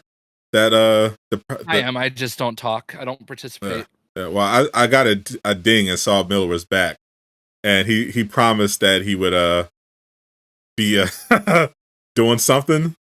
Well, apparently Andrew Tate has cancer. Lung cancer. Yeah, lung cancer. I heard. And he and Miller, it looks like, started a petition to keep Andrew Tate in prison where he belongs. Oh, that's definitely going to trigger the fans of his half brother Aiden Ross. And he also retweeted Aiden Ross. I'm praying for my brother too. He just wants all the smoke. Yeah, we definitely want to talk to him at some point when he's ready for that. But yeah. I saw that while I was out Pokemoning. So I like just responded to it genuinely, and it's insane how viral that went. Because I came back and people were like, oh, it's not real. There's like, here's the article talking about how it's not real, and so like everybody's like, I don't know, you know what I mean? Yeah. But here's the even crazier thing: that tweet has almost 6 million views. Okay, Yeah, Bill. my response, just me saying sorry your family is going through this has 117,000 views. Yeah. Like what is going on? That's insane. Now I went for Miller himself to see what was going on with that, to see if what he was intending to do, because if a news article says something, I don't immediately assume it's true because I know how the sausage is made. They did not reach out to Miller for comment when they made that. They just saw Aiden tweet it and they just ran with the story. Spoiler alert: of your favorite news outlet does not spend much time, if any, doing research or fact checking. They just see a story trending and they reword it and publish it. That they just go with it. They do not spend much time fact checking. So I thought Miller would be trolling, but Miller was like, no, they asked me for proof. I sent them proof. And now he's back. Twitter. So this is going to get it. This is going to get you. We got to get Miller on next time to talk about that. If we didn't have Stephanie, I would have tried to see if we could get Miller, but we can try to get Miller maybe next week. I feel like by this time next week, it will be off the rails. You know what I mean? Yeah. So because he's literally been back for a little over an hour, and he's already got at least one death threat. That he quote tweeted. I'm sure he's got many more. That's how those work. Holy. So yeah. So we were also going to do some more fan casting today. Kaz isn't here, so it's just going to be me and Jay, and we can get the chat involved to weigh in, because I saw some interesting takes. So we can also I apologize that my stalker came through. Yeah, I saw that briefly. I was like, nope, we're cutting this off. Yeah. So I'm sorry. You have nothing to apologize for. Just that is a mentally deranged weirdo with no friends who will die alone. So perfectly fine. I know how to deal with that level of trolling. Put it on members only, and they'll go away. Yeah. So we're going. Yeah. So we're gonna keep it moving. I was like, I'm not letting some failed abortion ruin what's going to be an awesome interview. So that's why I just made sure I cut that off quickly so we can keep the conversation going. So I think we should start with Superman, because that's going to be the big one that everyone's talking about because of Henry Cavill, and everyone wanting Henry Cavill to be back. So Jay, who do you think James Gunn should pick as Superman? This is one that I actually have thought a lot about, and I'll bring it up on the screen. Centineo. No, Mr. Netflix rom-com. Noah Centineo. He was also just in Black Adam, so maybe too soon. I don't know, because he was Atom Smasher, right? Yep, I think he was at one point cast to be He-Man in a live-action He-Man movie they were going to do. But I feel like he's young enough and he looks the part. That's a terrible picture of him, but I feel like he could pull it off because he's young. My other choice would actually be the actor that plays Superboy, I guess, in Titans. Ah, yes, the Titans actor. Yeah, I feel like he's actually perfect for a young Superman too. And again, I know these are both characters that have done DC stuff, you know what I mean? But like I can just see it, you know? Joshua Orban. He definitely looks just like him. I mean, that is pretty. I thought he was pretty spot on. Yeah. As Superboy. Yeah, I mean, like, look, you're doing. I know they're not doing necessarily like, you know, high school Superman, you know, but like he definitely like for two like mid-20s, I think actors, I think that would be, you know, you've got they look the part, you know, they're fit like Superman needs to be, and you've got them kind of under control for a while. And if you look at what like a lot of what like what Marvel has done is they've take that type of actor who's on the cusp, you know, and really help them become the major stars that they have become, you know what I mean? Like, I do feel like we all knew who Chris Evans was, but like Chris Evans becoming, yeah, but like Chris Evans becoming Captain America, like shot him to the moon. You know what I mean? It was, and it turned out to be perfect casting. Gunn, and like same thing with Hemsworth, you know. Yeah, Gunn shot down the notion that he was definitely looking for someone 25, but it definitely sounds like he's looking for someone on the younger side. So definitely not necessarily 25, but maybe in that age range between 25 and 30 and 32, maybe that range. Just for his sake, I hope he avoids, you know, Henry Cavill age, because then it's just like, then it's all like dumb. Because, it's like, what are we doing? But it sounds like he wanted to go relatively young for the role. So those are your top picks. Yeah, I really like either one of them for it, you know.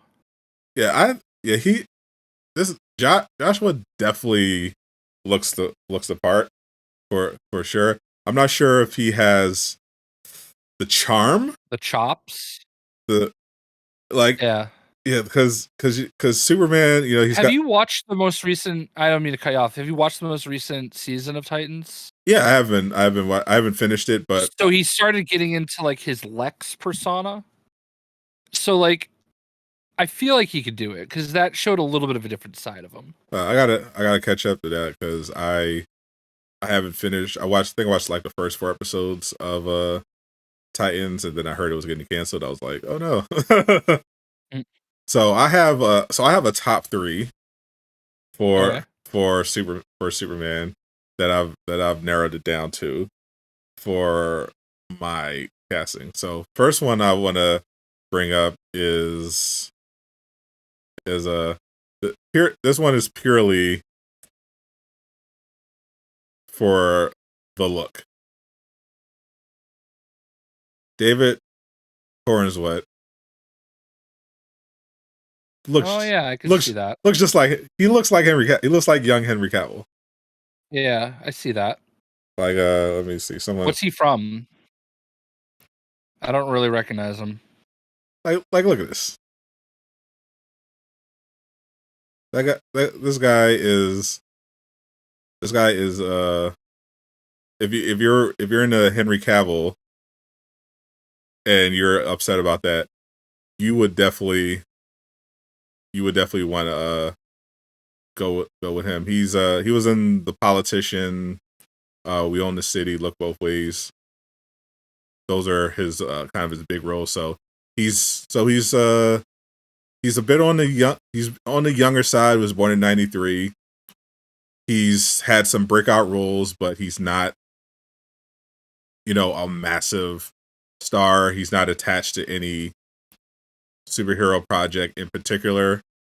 So audiences in DC would jump to him, and he just has the look. He's a good actor as well, but he's got he definitely just looks like Superman. He is absolutely nails that one. So I think that would be interesting. I feel like that's like half the battle though, right? Like just having the look. Yeah, the look is because like I don't feel like you have to be a like an Oscar-nominated actor to play Superman. Like, it's not that deep.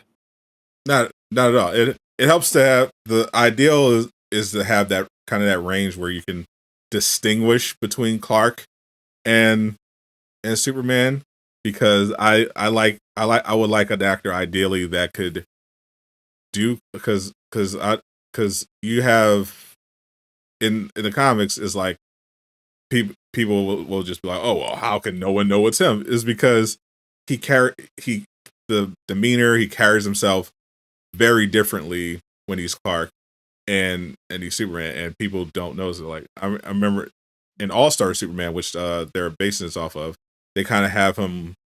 They kind of explain how when he's Clark, he hunches over. He's kind of more hunched over, so he looks more doughy. And then when he goes Superman, he like kind of stands up straight, and it kind of transforms his physique. So it's a lot of subtle stuff that goes into their role. Nothing too crazy, but I think he could pull off. Now, another one that I would go with, and this is just a personal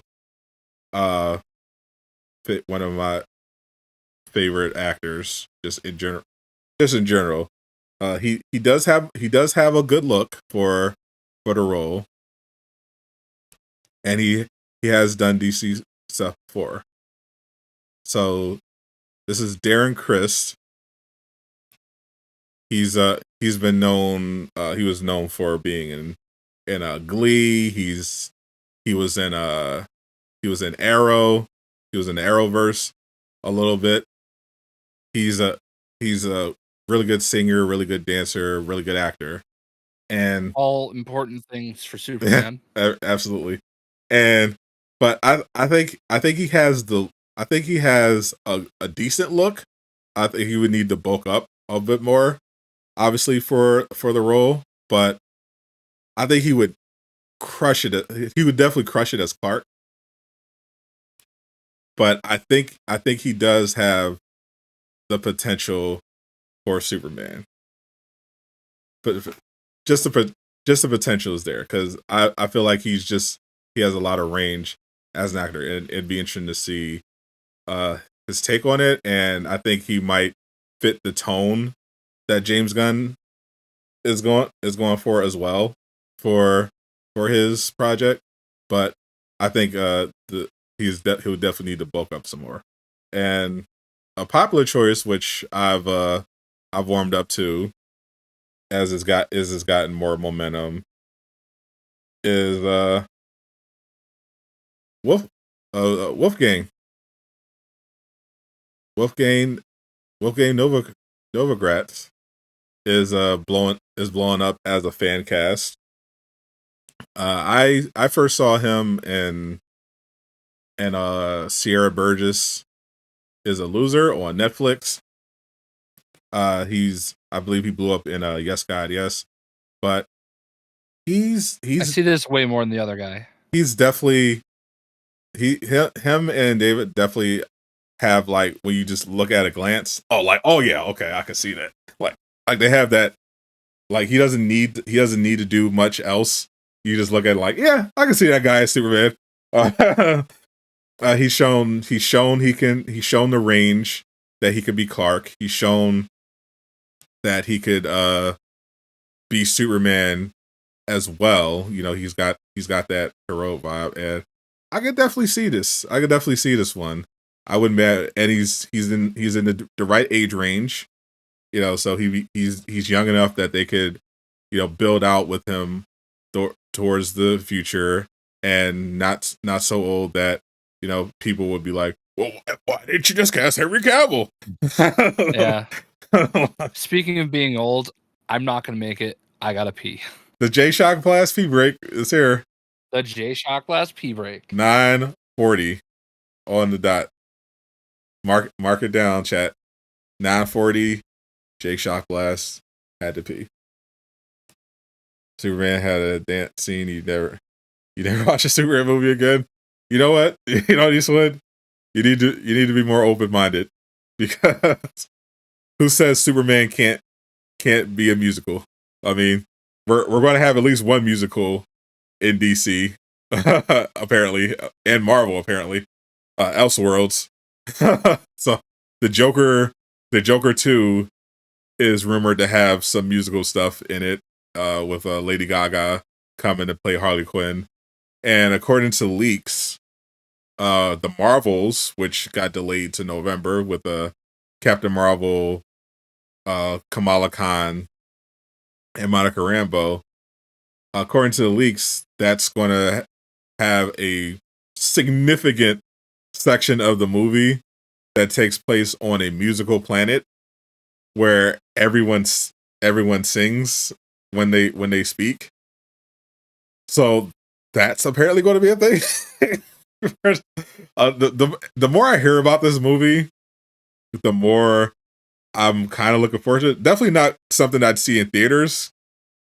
I might have to jump on the One Piece for that one as well, just like I did with Ant-Man Quantumania. But everything I'm hearing about the Marvels basically sounds like Batgirl, but Marvel's version. It's like, except because they aren't going through a merger, they're not going to just scrap it. So they just have been instead just kind of pushing it down the road. Like, we gotta, I guess, I'll release it eventually. All right, sorry about that. I was just talking about your favorite upcoming movie, The Marvels, and how it's going to be, how the leaks say that it's going to have a significant portion that takes place on a planet where everyone sings. Yeah, I hate that. I know how much you love musicals. I'm okay with it. I just don't want it in my Marvel movies. You know what I mean? Like, I feel like I could do this all day. That's like the extent of it, you know? Very true. Very true. And they wonder why they're failing. I'm a fan of musicals, but yeah, there's definitely a time and a place. Like, I like the Rogers the Musical, ironically. Yeah. Not because. Yeah, exactly. like that's fine, but not like, oh yeah, let's put this in, like Agatha all along. Bop, obviously, everyone knows that one slap, but they're trying to recreate the wheel, you know? Yeah, reinvent the wheel. Yeah. You don't need to. That just sounds, just on paper, that sounds too much. It sounds like it's too much. like we don't need to go there. That does not sound like it's going to be good in any way, shape, or form. And I can't wait for it. Someone just tweeted they created me in WWE 2K22. No way. And it is amazing. That'd be fun. I'll break. Hold on, I'm about to retweet it. All right, hold on. There we go. I got it. I have to hit send now. When you have the edit feature, you have to hit tweet and then send now. Oh, that's Mr. J Moneybags with his paid for Twitter account. Yeah, well, being able to post videos longer than 2 minutes is nice. Oh my god. What? It's pretty great. What? No way. Yeah. Hold up. We're putting this on the good we're putting this on the good screen. Yeah. We're going to breaking news, DeAndre Hopkins to the Patriots. Don't do this to me, Matt Judon.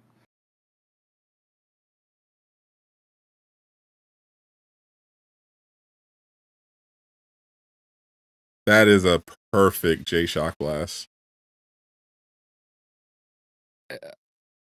That's probably the best part of WWE 2K. It really is. To me, the create a character feature. It really is.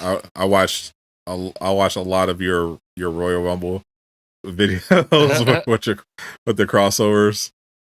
That was what I loved doing. It was just so fun. You know what I mean?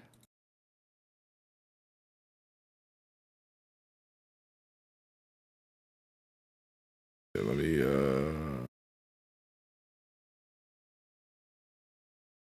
move out of full screen.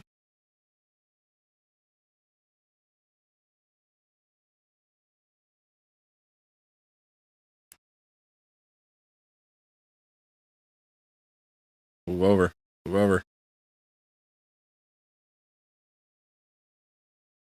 Actually, let me just create a new one.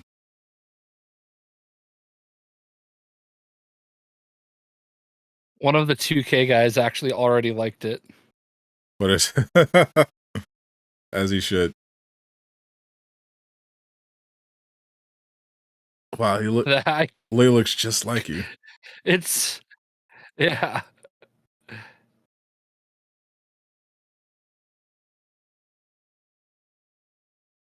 Sorry, I'm putting you through so much effort to do this. I'm sorry, OBS is being weird. Uh,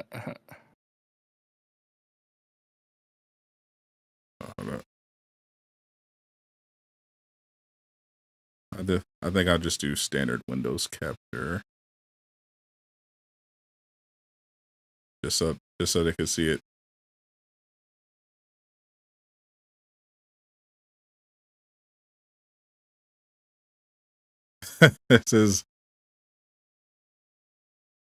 This is Jay Shockblast, WWE 2K.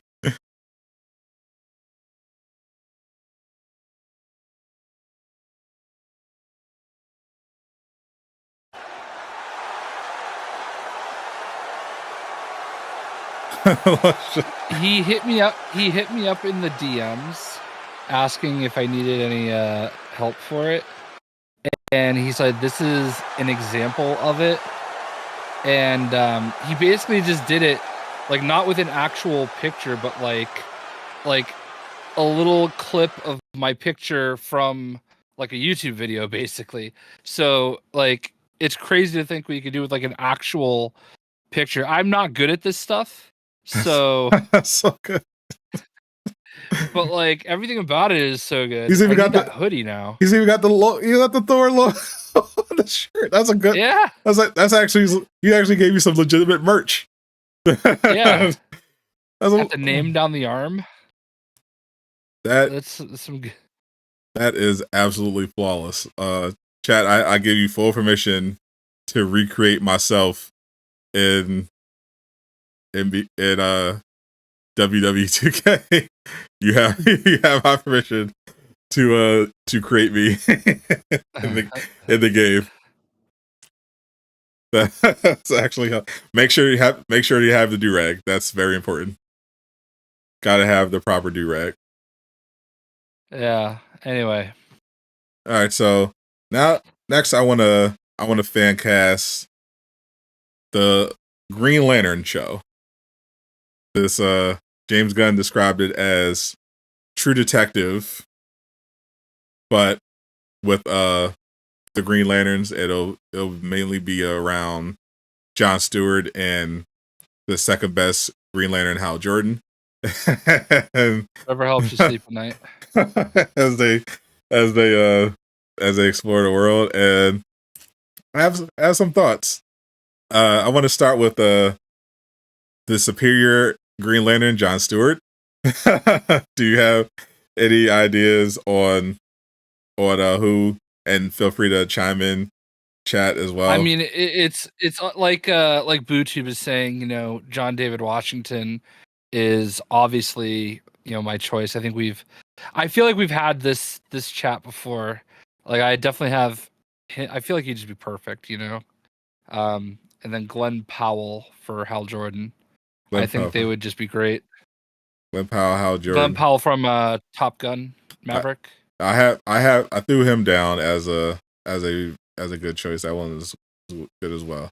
I have some interesting takes on Jon Stewart that I feel like could pull it off that you may not think off the top of your head, but I think they could. I think they could potentially work. Especially, I'm thinking it since this is going to be a HBO Max TV series as well. So one of my choices is Amari Hardwick, who you may know as Ghost in Power. I could see it. Now, for Jon Stewart, I think we're looking at like maybe like early 30s. Early 30, early 30s. Like, yeah, not. You have to figure he was in the Marines and he was pretty tenured. So yeah, so grown ass man, but not too young. So I mean, you figure went in the Marines at 18, so you can have like a 12-year career and be a high-ranking, enlisted. Yep. So I feel like Amari has potentially the chops. He's in the right age range. He definitely is built like a superhero. So that wouldn't be an issue.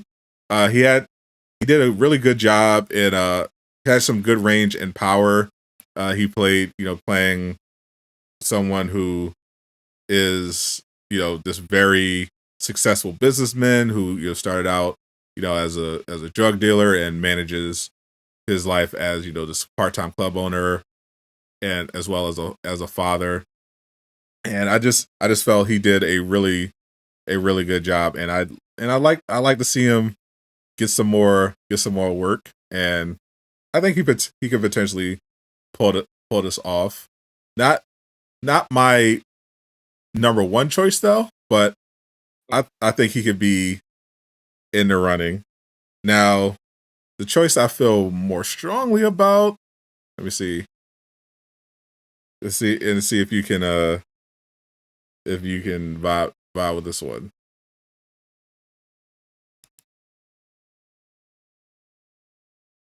Derek Luke. Now, Derek Luke, I first saw in Antoine Fisher with Denzel Washington movie about the military service, and he's been in a ton of stuff, but that movie really stuck with me, and I just remember he was just being fantastic, and I was thinking, okay, Jon Stewart, military guy. There's going to be some detective stuff involved. I think he can pull it off. I like he's a tremendous actor. I think he's the right age. He has a good look. I can picture him with the Green Lantern suit on when it came to that.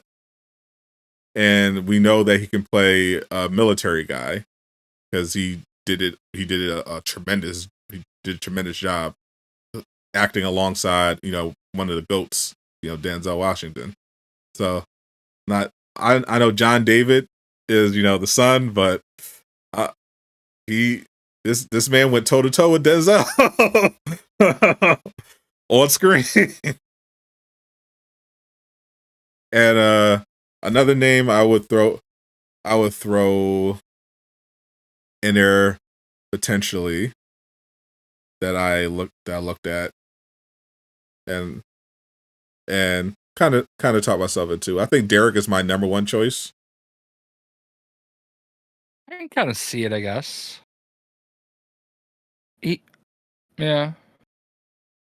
He's got like a kind of a baby face. Yeah, but this one I think is potentially another really good pick. This is Ricky Whittle. He was I first saw him. And most people probably recognize him from the adaptation of American Gods. And when James Gunn said, like a true detective type of vibe. Mm-hmm. The closest thing that I recall on TV to being like True Detective was kind of like the American Gods adaptation, though that one definitely had a more supernatural twist to it, obviously being given the source material. But I remember he's kind of playing in a he used to be, he gets out of prison and he gets swept up in this war between different gods, and he does I think he could do a pretty good job as a military guy. He can kind of do the dark, gritty detective thing. He's in that, and he fit the tone. If that's the kind of direction they're going to go in, I think he would fit really well in the Green Lantern show if they're going with the True Detective route. And once again, built like a superhero, and I think he's got a decent look for it as well. I could see it. I mean, I don't know like how. Yeah, I can see it. I don't know how to say what I wanted to say, so I'm gonna not say it. Racist. That's exactly what you were gonna say. I think I know what you're gonna say. Well, I mean, he's a little too light skinned for you, Jay. Well, I mean, you know, Jon Stewart is very dark. It's the same thing. Like, and I feel like whoever gets cast. It's fine. I feel like the girl that played Storm dealt with a lot of flack for the same reason, like because people wanted somebody darker cast as Storm. So like the picture with the hair, I look at that and I think Sinestro. Huh? Okay. Do you see it a little bit? I can see Sinestro as well. So I don't know, but yeah, you know. But yeah, racist. Again, it's crazy that you knew exactly where I was going with it. Absolutely, I know how the white supremacist mind works. No, but here's the thing. No, I feel you. It was actually black people that made a bigger issue about the girl that played Storm. Oh no, that definitely than anyone else. That definitely is. Colorism is definitely a big thing in the black community for sure. Yeah, so like that, like I feel like that's like the first thing when I look at him, I just don't see Jon Stewart as much, but I could also see, I'm sure he could pull it off. You know what I mean? Yeah. It's your pick for the second best Green Lantern was Glenn. Like I feel like he's just a perfect Hal Jordan, and I know Hoarder Gamer said for Booster Gold, I could see that too, but I feel like Booster Gold is more like goofy funny, and Glenn Powell is more like cool funny. You know what I mean? Because there's like a difference between the two. I'm submitting James Marsden for my Hal Jordan. He's a little older though. He's a little older, but he does have a kind of, he can play a little bit younger. And is that the one that was Cyclops? He was Cyclops as well, so he has superhero chops. Do you have like a twin or like a brother? Possibly, but I feel like there's like another one. I feel like anyway. I feel like a big part of Hal Jordan is that, you know, just for me, a big important part of Hal Jordan is someone you want to punch in the face. And Glenn Powell has that. And I feel like James and 100% has that, as well as the heroic side, but probably even more punchable than James, that I could see potentially pulling off Hal, is Armie Hammer of The Social Network. Hasn't he been like annexed from Hollywood though? Like, has he been in anything? Because he was supposed to be Green Lantern. Like, so this is very on the nose, but like, I feel like he got canceled. Oh yeah, I'm looking at it now. Let's see, marijuana arrest. That's nothing. Oh, it's worse than that, like cannibalism. Like spatial abuse. Well, cannibalism aside and abuse aside, who would you more want to punch in the face than this guy? Yeah. No, he legit would be perfect. And he was actually supposed to be Green Lantern. I think he was even supposed to be like Snyderverse Green Lantern. Yeah, like, and you know, James Gunn's been canceled as well.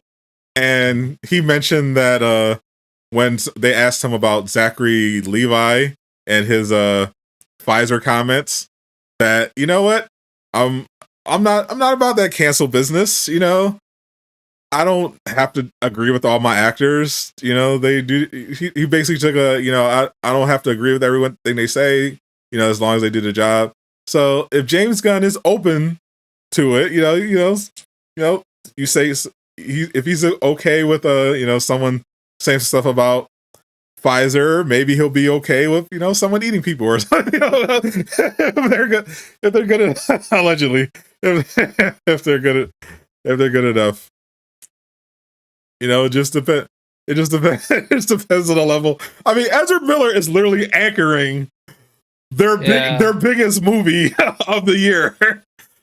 If Ezra Miller can anchor their tentpole project and not even get dismissed as a Flash for the future, like Ezra hasn't even been written off as not being the Flash going forward yet. I think they can give Armie Hammer another shot as Hal Jordan.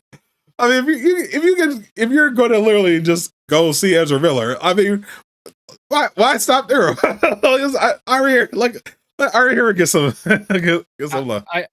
I think the difference being though is that like he's already in, like when you haven't gotten in yet, there's a difference, you know what I mean? So, but I don't like I don't know what the last job he had was. We could check. We could check when. Let's. Oh, it looks like he had a restraining order against him dropped recently. See, he's already making progress. So he's only like, all right, I guess he's had a couple. He hasn't had anything big since 2018, Hotel Mumbai. But like everything since then has been very minor.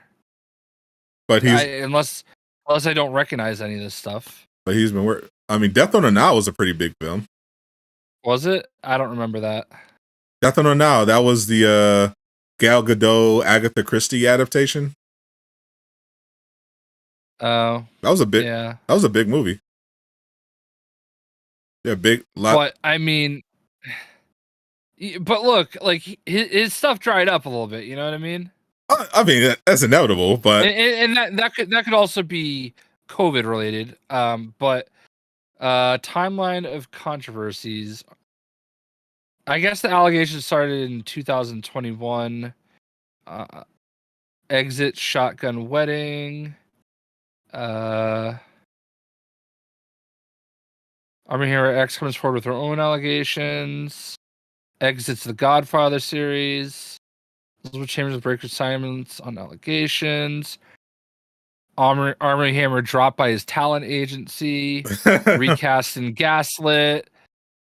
We know how this works. The allegations hit. People distance themselves from $1 billion spy. Yeah, people won't return to Broadway. People distance themselves, and then they get over it because it's Hollywood. Sued by American Express. Jesus, really yeah, he's had a rough couple years.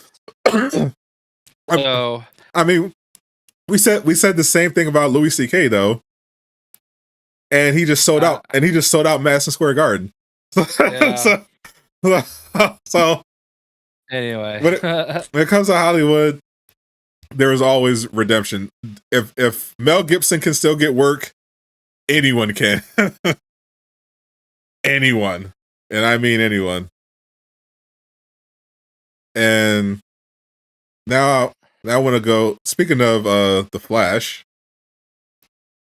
Now you already know who my guy is. I don't have a guy for the Flash. I'm going to be honest with you. I mean, we can share this guy because I have backups. I don't think Grant Gustin is. You're gonna take. You're gonna do it. You're gonna take Grant Gustin and you're gonna like it. I think he's like the best Flash. Like, oh, is that what you're gonna say? Grant Gustin is my number one. Okay. My dream is that at the end of the Flash, after everything gets Flash pointed, that Ezra Miller is replaced in the actual movie with Grant Gustin. and that's how it ends. That would be great. Look, I just thought that he was tired of being the Flash, and that's why he was kind of ending it. I think he was tired. I think he was. I'm going to read into it because I don't think he hasn't confirmed this. I think he was tired of the CW. I don't think he's tired of being the Flash. Got ya. Yeah, I feel like if James Gunn came up to Grant and said, "Hey, how'd you like to be the new Flash and the DCU?" I think Grant Gustin would say yes. Yeah. Now, in the event that we can't get our boy, I am partial to this couple people. This one in particular, I wouldn't mind seeing how Lucas Till. Why does that name sound so familiar? Would do in the role. Oh, he was. I recognize him. Yep, you seen him. You see some of his highlights. X-Men First Class. He played Havoc. And X-Men Apocalypse as well. So we know he's got superhero chops. I can potentially see him play a Barry Allen if need be. Though just the way his face looks, I feel like he could also be a convincing Reverse Flash. Like he's got that villain look to him. Yeah. where I feel like I could see him. He could go either way. I could kind of see him as Hal Jordan too. Hal Jordan, yeah, he definitely has the punchability factor for Hal Jordan. Another potentially good fit is Cal Allen, not the football player, the actor.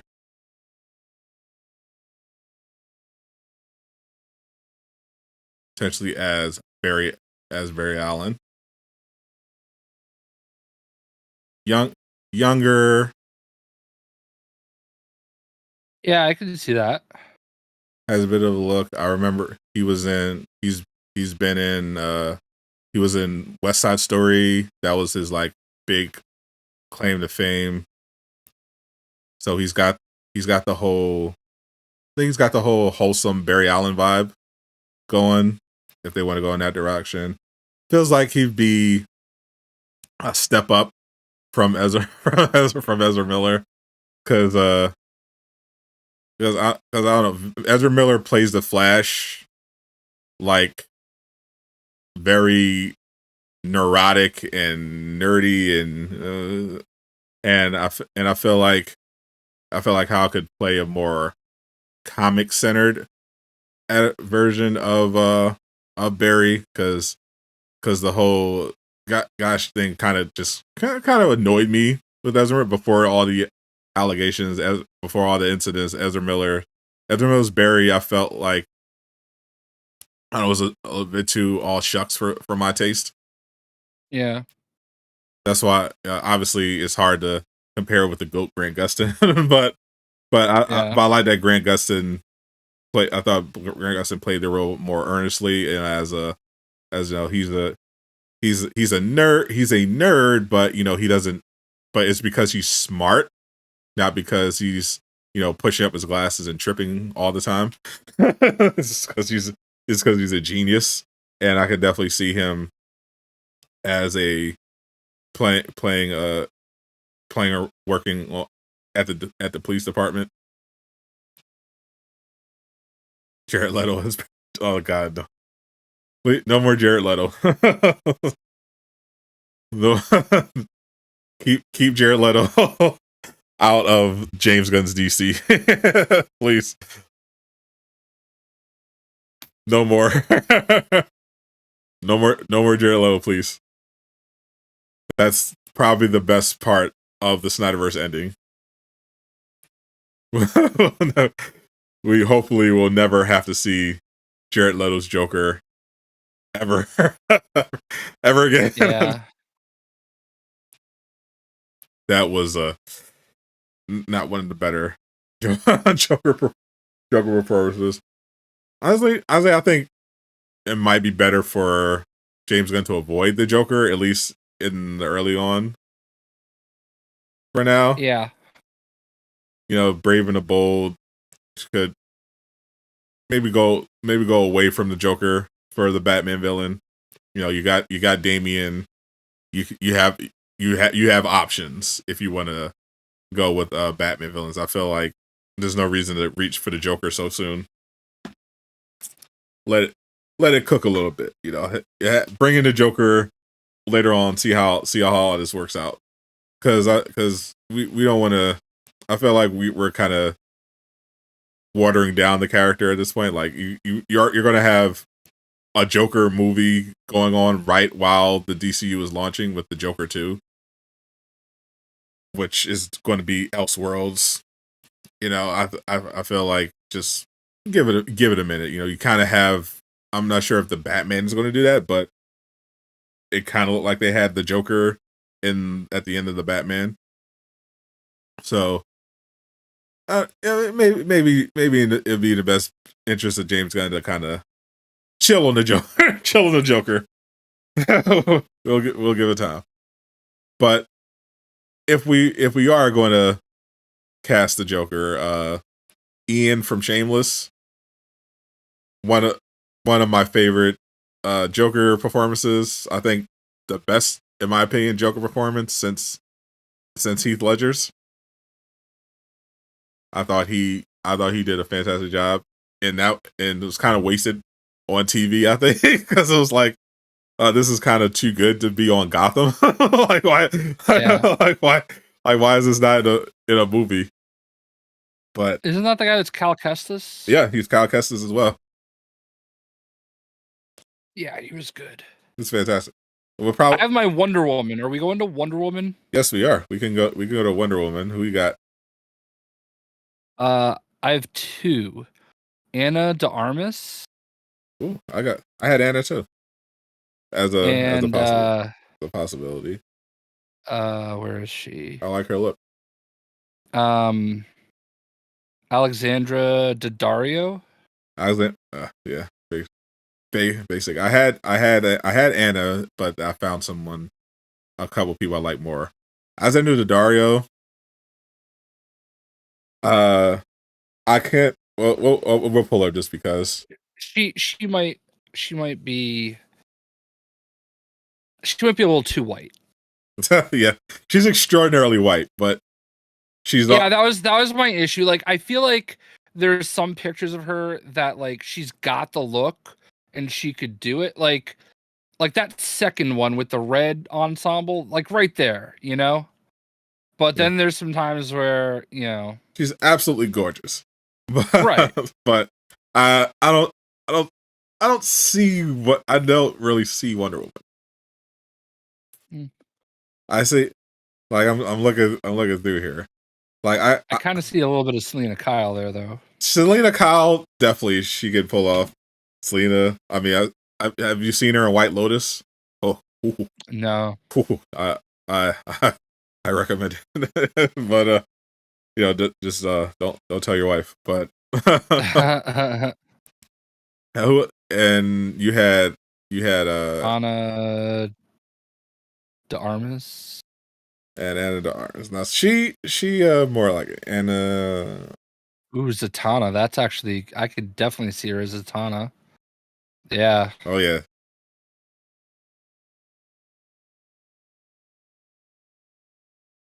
Now that you got that safe search on? Yes, I do. It's on moderate.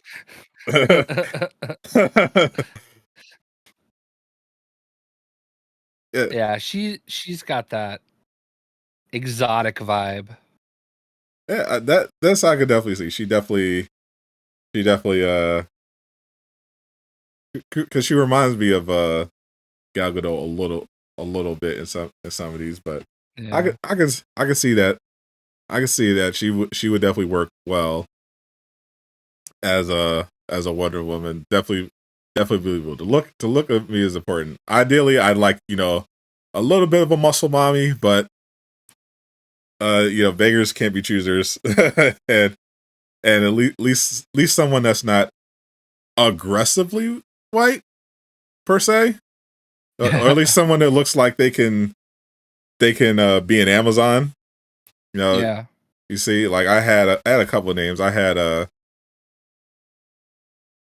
Naomi Scott.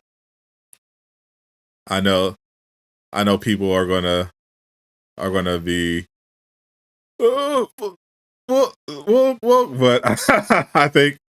but I think she's a little more on the exotic side than probably some people would be comfortable with, but screw those. I don't see it. Screw those people. But I think I feel like she's the right complexion, but I just don't see it. I think she could definitely pull it off. I'm with her. And but also had this one is definitely exotic. It's actually Greek.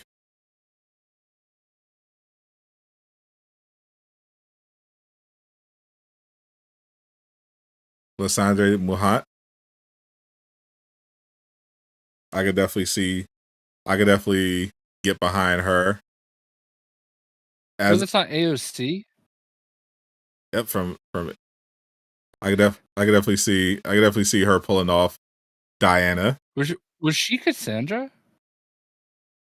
Or is that like a fan cast for her? I think she actually was. Let me check. Just pull it up.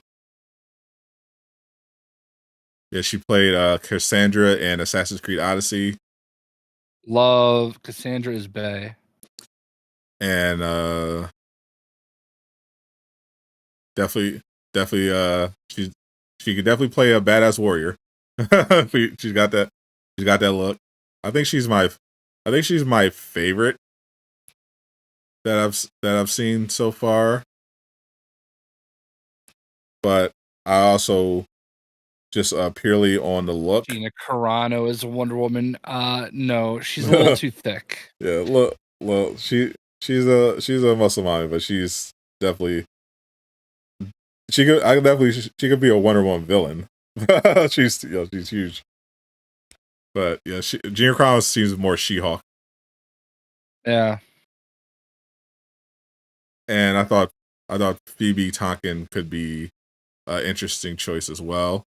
But my favorite is definitely probably I like Anna, and I like Cassandra's Assassin's Creed Odyssey. I feel like that's an ideal audition. Jenna Ortega. I don't know about Jenna Ortega. Did you see her giving out an award with what's her name? She was in Looks Too Young. Well, we don't know what exactly they're going to James Gunn's planning on doing because Themyscira is going to be.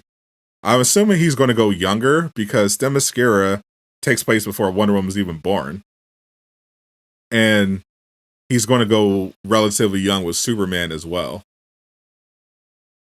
So and these women are like in their mid-20s, early 30s. So I think that's right on the timeline where James Gunn is going to go for his Wonder Woman. Pedro Pascal's Wonder Woman. Now we're talking. Pedro Pascal. All right, who else are we fan casting? How about fan casting Batman? Yes, let's fan cast Batman and Damian Wayne. Jensen Ackles. Yeah, I saw some of the chats. I was like, Jensen Ackles. I support it as a meme, and also because I love Jensen Ackles. I also think I don't know. I don't think he could. I don't see him as Batman. I also could see Alan Richson. He was Hawk in Titans. Alan Rickson. See, you're looking at like younger you look at like his The Boys, you know? Yeah, I look at like he to me, yeah. Alan Rickson is obviously someone who could play any number of superheroes, but I think he looks spot on as Guy Gardner. Like, yeah, I can see too. He was actually he was supposed to be he ended up being Hawkman in Smallville, but he was supposed to be Aquaman. And I could definitely see Aquaman too.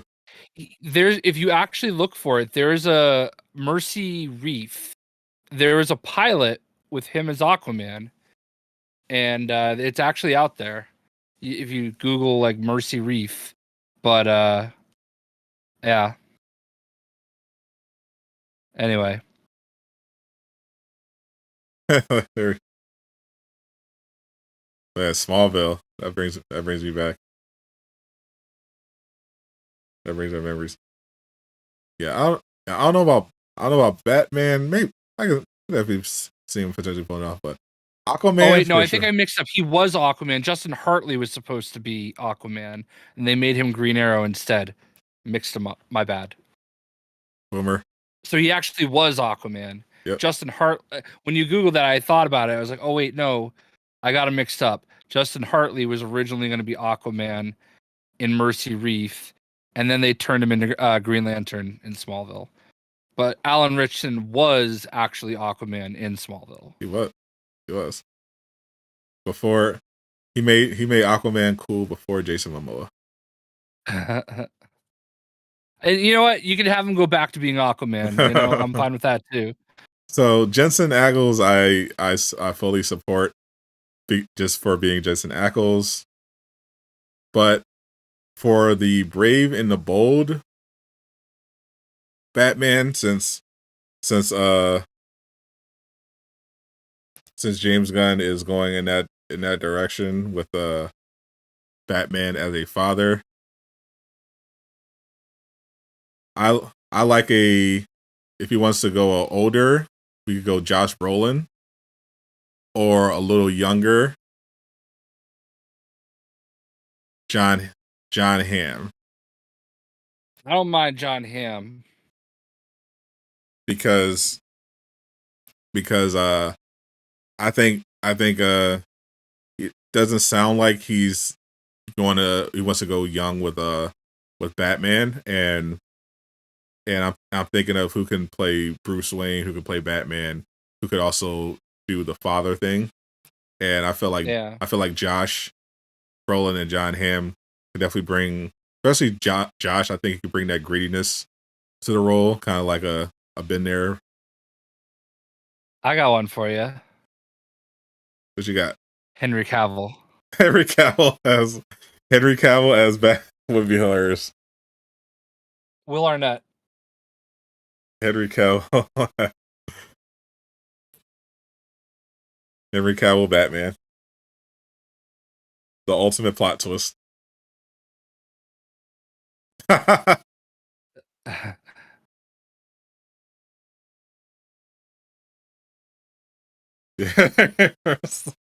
Oh wow.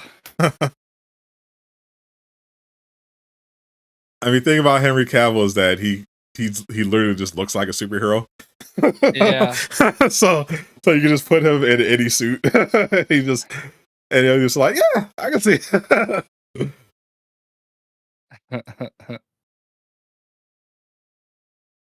It would actually be funny if after all this time James Gunn's like, surprise. Keanu Reeves is Miller retweeting Andrew Tate cancer thing. This is the best Women's History Month ever. Yeesh. Yikes, Miller. we definitely gotta get him on. Yeah. to talk about this. I think me and you are both on the same page when it comes to Damian Wayne. I agree. I was looking at a few people, and Aiden's, the kid that played Red Hood. Aiden's still my favorite. In Tight. Aiden's still my favorite. From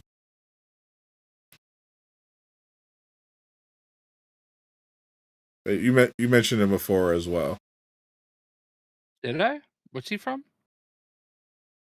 He was on the Netflix superhero show Umbrella Academy. That was not me. That might have been casual. I've never seen Umbrella Academy. You never saw it? I swear that was you. Nah. But he was in Umbrella Academy, and he played. Is he too old? Like, how old are we making Damian? I assumed he'd be a teenager. Yeah. And, how old is that guy? 19. That guy looks 40. He's 19. Okay. I believe. And I think the kid that played Red Hood would make a great Damian Wayne in Titans. He's good. He's good too. I like this. I just basically want to take all the Titans people. And make them MCU people. I like Aiden because he's basically Damian Wayne. Like he's he's got the attitude down pat. Umbrella Academy. So he plays a character who has the ability to time travel and teleport. Okay. And he's an assassin for this organization that monitors time. And because of a time-related mishap, he's really much older, but he's in the body of a child. So he's got the attitude. He's done some action stuff. He's really good in the role. You said Red Hood from Titans. I know he has a look. I know he was a terrible Red Hood, but he was a weird Red. Like, he wasn't terrible. He was okay. He was a little younger and a little whinier. He definitely has the. He definitely has the whininess to play Damian. Plus, we've already seen, like, you could, like, if you look at him as Robin, like, yeah, there he is in the Robin outfit. I feel like he's way more Damian Wayne than he is Jason Todd. For sure, he definitely has the look. That I think that might have been a miscast on their part. He's very much. I can see him doing Damian Wayne as well, and that could hopefully help erase that season from a lot of fans' memories, because there were a lot of Red Hood fans that were not happy. Yeah, I mean, I'm a pretty big Red Hood fan. He wasn't like awful, but like he definitely was miscast. He's Damian Wayne way more than Jason Todd. I'd definitely be I've read a lot of Red Hood and the Outlaws. Rihanna's Poison Ivy. That is a choice. I think I can definitely get behind him as Damien. I prefer Aiden because because I haven't seen this kid in anything other than his poor Red Hood impersonation. I'm more familiar with Aiden because I've watched all the seasons of Umbrella Academy, and he's just fantastic in the role. I could definitely, just smart, just definitely hear him just talking shit to Batman and killing people like he was in Umbrella Academy because he was literally an assassin. I'm all with it. Jake Paul as Booster Gold. I could. I don't know about it. Ryan Reynolds was someone floated him as Booster Gold. I think that'd be interesting, but he's very much tied up in the MCU. Yeah, I think Ryan Reynolds has aged himself out of a lot of stuff. Like he's still great. Don't get me wrong. Ryan Reynolds, like, how dare you? Ryan Reynolds is ageless. I agree, but he's still like too old for Booster Gold. Like Booster Gold, I kind of feel like has got to be like, mid-20s. Yeah, that's fine. That's fine. Go younger on Booster Gold. Ideally, not Jake Paul. Yeah. Please God, no. Keep Jake Paul out of the DCU at all costs. Jake Gyllenhaal as Black Canary. I think that is that's everybody for me. I want to get to the main. Just wanted to cover some of the main heroes based on the projects. Obviously, Wonder Woman is the one that probably won't get cast in the DCU too soon because they're planning on doing an origin story. But we'll see what they do with a Supergirl, Woman of Tomorrow. I know DC has a Supergirl in the Flash movie, but I don't see that long term. Yeah. We didn't fan cast Supergirl, but I definitely think that's definitely needs to be recast. The current Supergirl and the Flash, that not doing it for me. Especially, they didn't do any favors with the costume and the hair. Yeah, like she looks way like there are ways to make her look more like Supergirl to me. I felt like they intentionally tried to make her look like something else, and I kind of know what they were going for, but I felt like they were trying to get. I felt like they wanted Ruby Rose, and they didn't get Ruby Rose, so they was like, let's kind of make her look like Ruby Rose, and I don't like any of that at all because they didn't want to go blonde with for reasons. They didn't want to go with a typical blonde for Supergirl, and they wanted to try a different look, and I don't think it. I think it did there. Well, they are the smartest ones in the room. Well, that ironically, they may have stumbled ass backwards into a hit movie that is going to reboot as it's rebooting everything. So we'll see how it turns out. I'll be curious to see what the box office is going to look like, because that movie looks like it might be decent. I think James Gunn was definitely capping when he said it was one of the best superhero movies ever, but it looks like it at the very least would be decent. So I'm wondering how much the backlash for Ezra Miller will affect it, and if the word of mouth will be in favor, because so far we've heard great things from James Gunn and from the test screenings, but I don't know, when's the last time a DC movie's like one of these DC comic movies have actually made some money? I feel like they make some money. They definitely make more money than anything else that WB does. They've had a pretty big string of flops recently. Black Adam, colossal flop. Birds of Play, flop. The Suicide Squad, flop. Did I ever tell you my story about when I saw Justice League? What? I have such a different experience with Justice League because I got to see like an early screening, and it was for like WB fans basically. Like I don't somebody gave me the tickets for a showing in Boston. So I went to this theater, and it's a massive theater, and like it was literally full of DC fanboys. And every time something happened, like people were like legit like standing ovations, you know? So like if you saw this movie with me in that crowd, you would have thought it was the greatest superhero movie of all time. Yeah, that can definitely affect how you view a movie. And to be fair, like on a technical level, yes, it was not a great movie.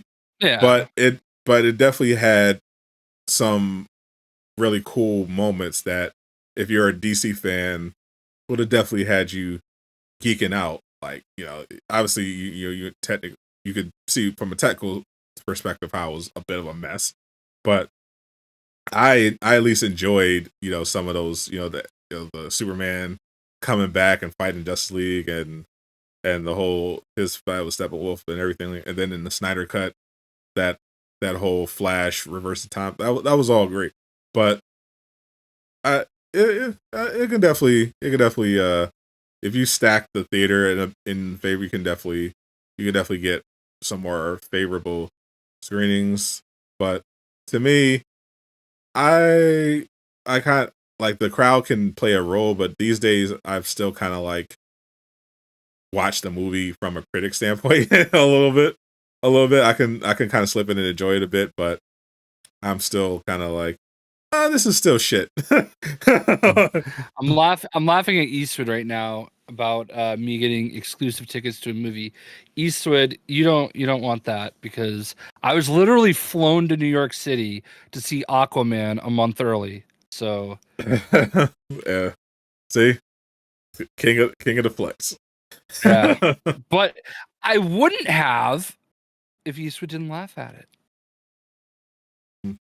Yeah, wow. I honestly, I hope honestly if I was offered a chance to fly out and see Aquaman 2, I'd say I'm busy that day.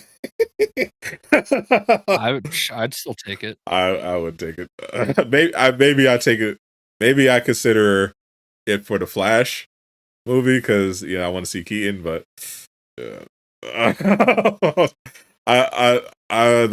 know people like the first Aquaman. I like Jason Momoa. I didn't really like the first Aquaman. I thought it was fine. I thought it was kind of a mess. Not only I saw it sitting with comic historian and his wife. Oh. Yeah. Rubbing elbows with the muckety mucks. Yeah, I think Caboose and Uncaged Games were there too. I don't remember who else other than them. They're usually everywhere. Yeah. Just want to look up Jason Daly as Booster Gold. Yeah, comic historian's a nice guy. I mean, when we see each other, like I'm not like close to him or anything. I definitely know Uncaged and Caboose way more, but like, I saw him at New York Comic Con. He saw me, came over, we chatted. Yeah.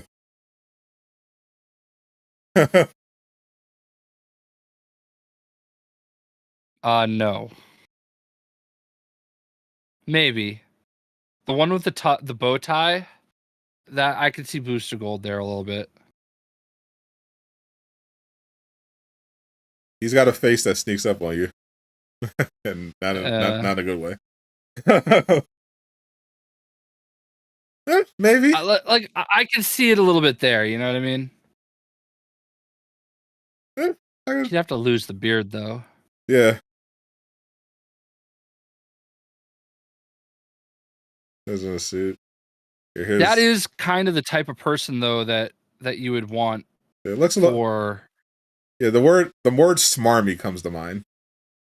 See, for Booster Gold, you're like BooTube is the second person to say Glenn Powell.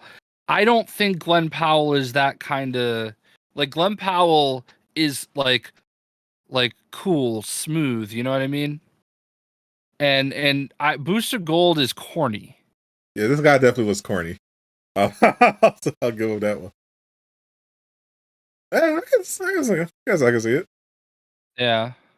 He looks sufficiently corny. that's oh my god, definitely this one.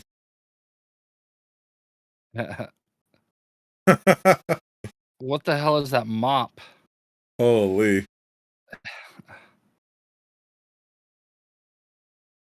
Jay used to have hair just like that. I actually did. Sort of. Oh no. Dude, I think I have like one of the most emo pictures ever where you can see my hair back in the day. It was not quite emo. Did you paint, it was like, did you paint your nails? And, I've never once curse ever at, yell in at my your life parents? painted my nails. Never once. Yo, understand me, Dad. Oh god. Never for me. Yeah, I've never once in my life painted my nails. No. Yeah. I think we wrap it up. I haven't eaten dinner yet, so we got the JP break out of the way. We had a casual, didn't end up making it, but we had a fantastic number 3 in Stephanie Czajkowski. Absolutely. She already followed me on the Twitter and sent me a DM. Same. Very, very wonderful woman. Definitely, if you haven't already, check her out on Picard season 3, and she was also in Doom Patrol, which is a gem that I recommend you checking out. Her links are in the description, as are Jay Shocklast, though you should already be following him. I'm like, what are you doing? And hopefully next week we can get Aiden Ross's half brother to come on and talk to us about what the hell is happening and to promote his Andrew Tate petition. Everyone, or we could just get Miller Ross's half brother, or that. We'll see. I'll imagine. We'll hope everyone has a great weekend. I'm Sadot the Gamer. I am Jay Shockblast. I'm Casual Avenger. Zip it up and zip it out.